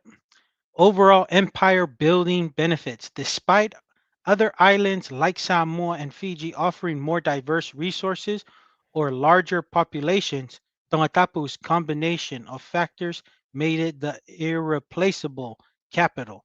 Its maritime infrastructure supported a navy driven empire, while spiritual and historical significance ensured loyalty through tributes like the Inasi ceremony. Political innovations such as dividing sacred and secular powers and al- alliances via marriages with Samoan nobles for fine mats further centralized authority. This allowed Tonga to influence regions from the Solomon Islands to French Polynesia. That's for all of our Eastern Polynesia friends. Re- Reversing earlier dynamics where it learned from neighbors and establishing it as a transmission center for ideas, goods, and people in prehistoric Oceania. Awesome. What's your I thoughts, don't Tua? know. That's pretty compelling, right? It's pretty compelling when you look at it. It's like, oh, so there were very important strategic advantages of maintaining Tongatapu as the capital, right? Mm, Even when the Tuitonga moved his residence to Haamoa, the capital was still Tongatapu, Tongatapu. And the and he would Inasi and the return. Polo Polo. Yes, the Inasi and Polo Polo was done in Tongatapu. Yeah. So I don't know. I thought that was an important question to answer because that's some of the critiques we get is Tonga is small, insignificant, It Samoa wasn't and bothered with. Fiji. It didn't get colonized because they didn't care for it. Yeah, right. Yes. British empires and everyone wanted to use Tonga as their docking boats. Yes, especially Vava'u, right? Wow. Vava'u is probably the best natural harbor Yeah. in the world, or at least in the top natural harbors in the world. And when you're a naval empire like Tatui Tonga, like Yep. Britain was, those things are important, right? Yep. So yeah, I thought that was very interesting, worth the conversation, worth Yep. the discussion on this live digital kava session. And that is pretty much what we had on the table for tonight. Mr. Aotearoa, any closing thoughts? No. Appreciate the conversation, Tua. This is awesome live digital kava session with our viewers. Awesome research that our assistant Grok brought up. Why Tongatapu was chosen by our ancestors through Hikureo, and just to walk through our ideas of where the Polynesian Empire started and came from and where they navigated. That was awesome to walk through that. Um, Excited to, I hope New Zealand first, the best. Hopefully they do well during this campaign. We touched a little bit about New Zealand politics and, looking forward to the next one.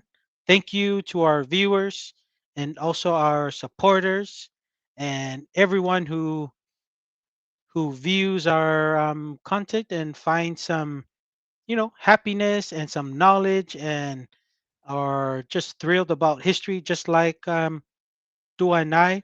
I hope you guys find some gratification from what we do. We love talking about our history and, critiquing our ideas and having a positive exchange.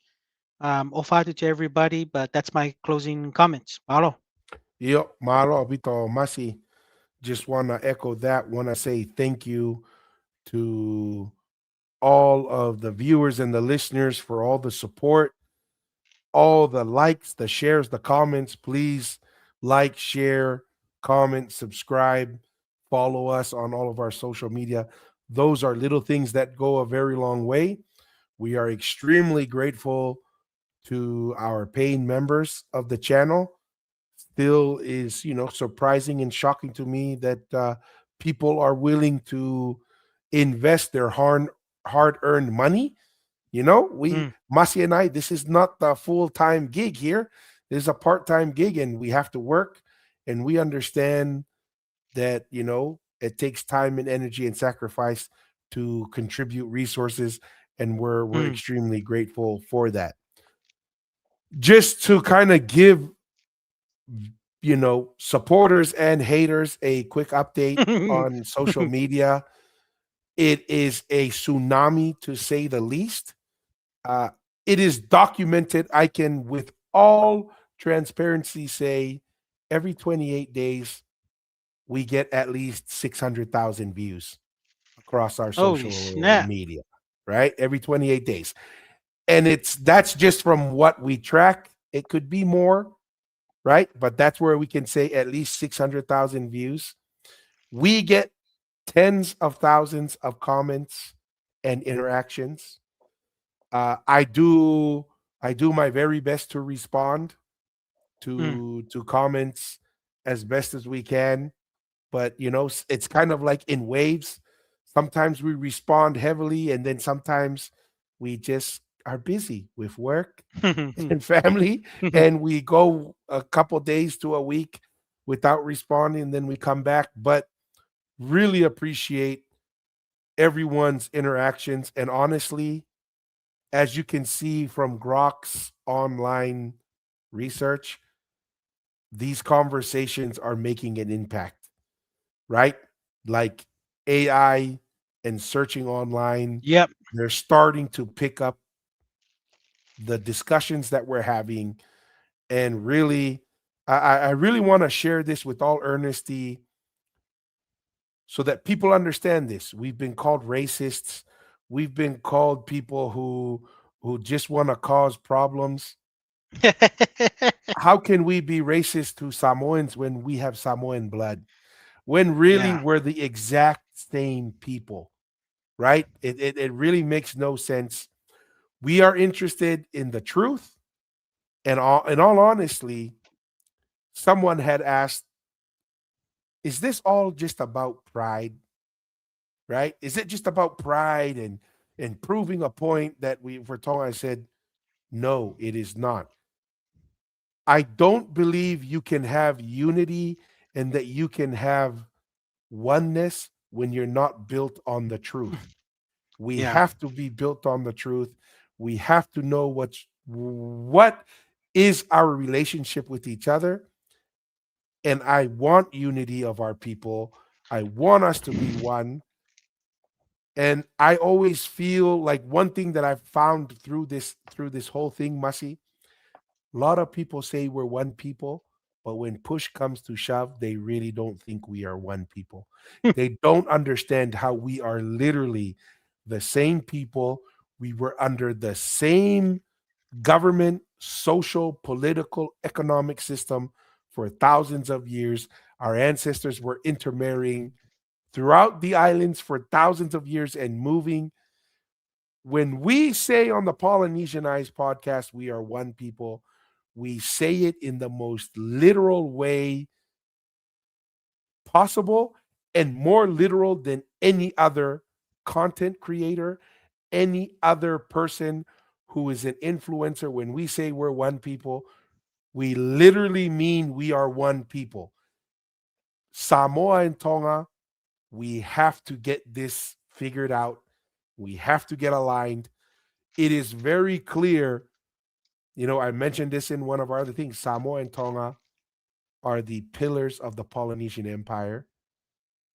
And we have to get this alignment, get over this thing of, this side has to be the capital or this side has to be the origin. No, we just need to know where the origin is, where we come from, where was the center, because until Samoa and Tonga get aligned, don't even think about addressing our Eastern Polynesian brothers and sisters who are now, we're now, what we're That'll starting be to a see? quickie.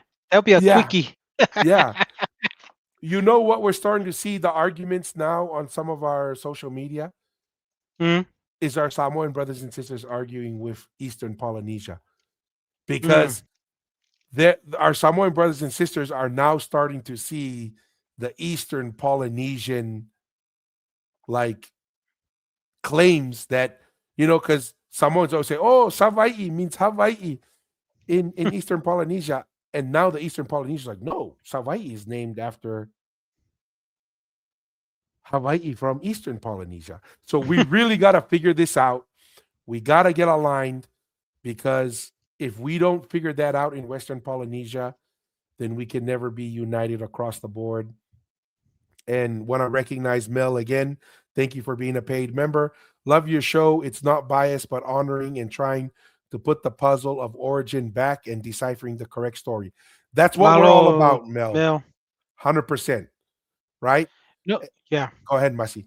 No, I was just gonna just kind of jump on because I do see sometimes those comments people saying, "Oh, what's are you doing this pride? Like, what's the purpose?" And all these. It's like, dude, it's crazy that people are not willing to learn or even try to understand our complex history. It means that they're willing. They like to, and some people they like to stay, let's just say, no identity, identityless, whatever word you can say.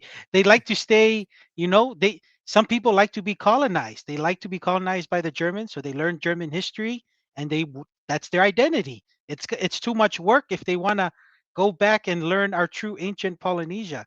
And to me, I just find that very mind blowing that people don't want to. They see it as pride and stuff because what they've understand of history, they're not willing to discuss because they want to stay with no identity. They want to stay with no history because their history is probably, if they were in American Samoa, it's American history. That's all they know. If they're in French Polynesia, it's French history. That's all I want to know. And I'll just pick snippets of our true ancient history. So to me, I find it very interesting that people will say that, and if they see it as prideful, it's like what you said. Dua, when we say we're one people, we're literally one people, and we're just trying to put the pieces of the puzzle of our history. Because to me, people who don't know our history, I'll take somebody who knows our history of Polynesia to make better choices of in life than somebody who's going to be, it's almost like they're aimless in life, don't know who they are, because they can be one person today and another person the next day. Because if America takes over the next day, there'll be this one. If America loses the other day, there'll be that Wishy whatever that washy. country is. Wishy-washy, man. So that's Yeah. just my idea, my thoughts. People who do, that's how I view them. I could be wrong, but usually I encounter people like them. They really have no core or have no base to stand on because their foundation is not firm in their Yeah. identity. So No, that's just me. 100%. I just wanted to share that. Yeah. And really, and that was a very long close for me. Sorry, Masi. But I'll kind of wrap it up with this. Mm,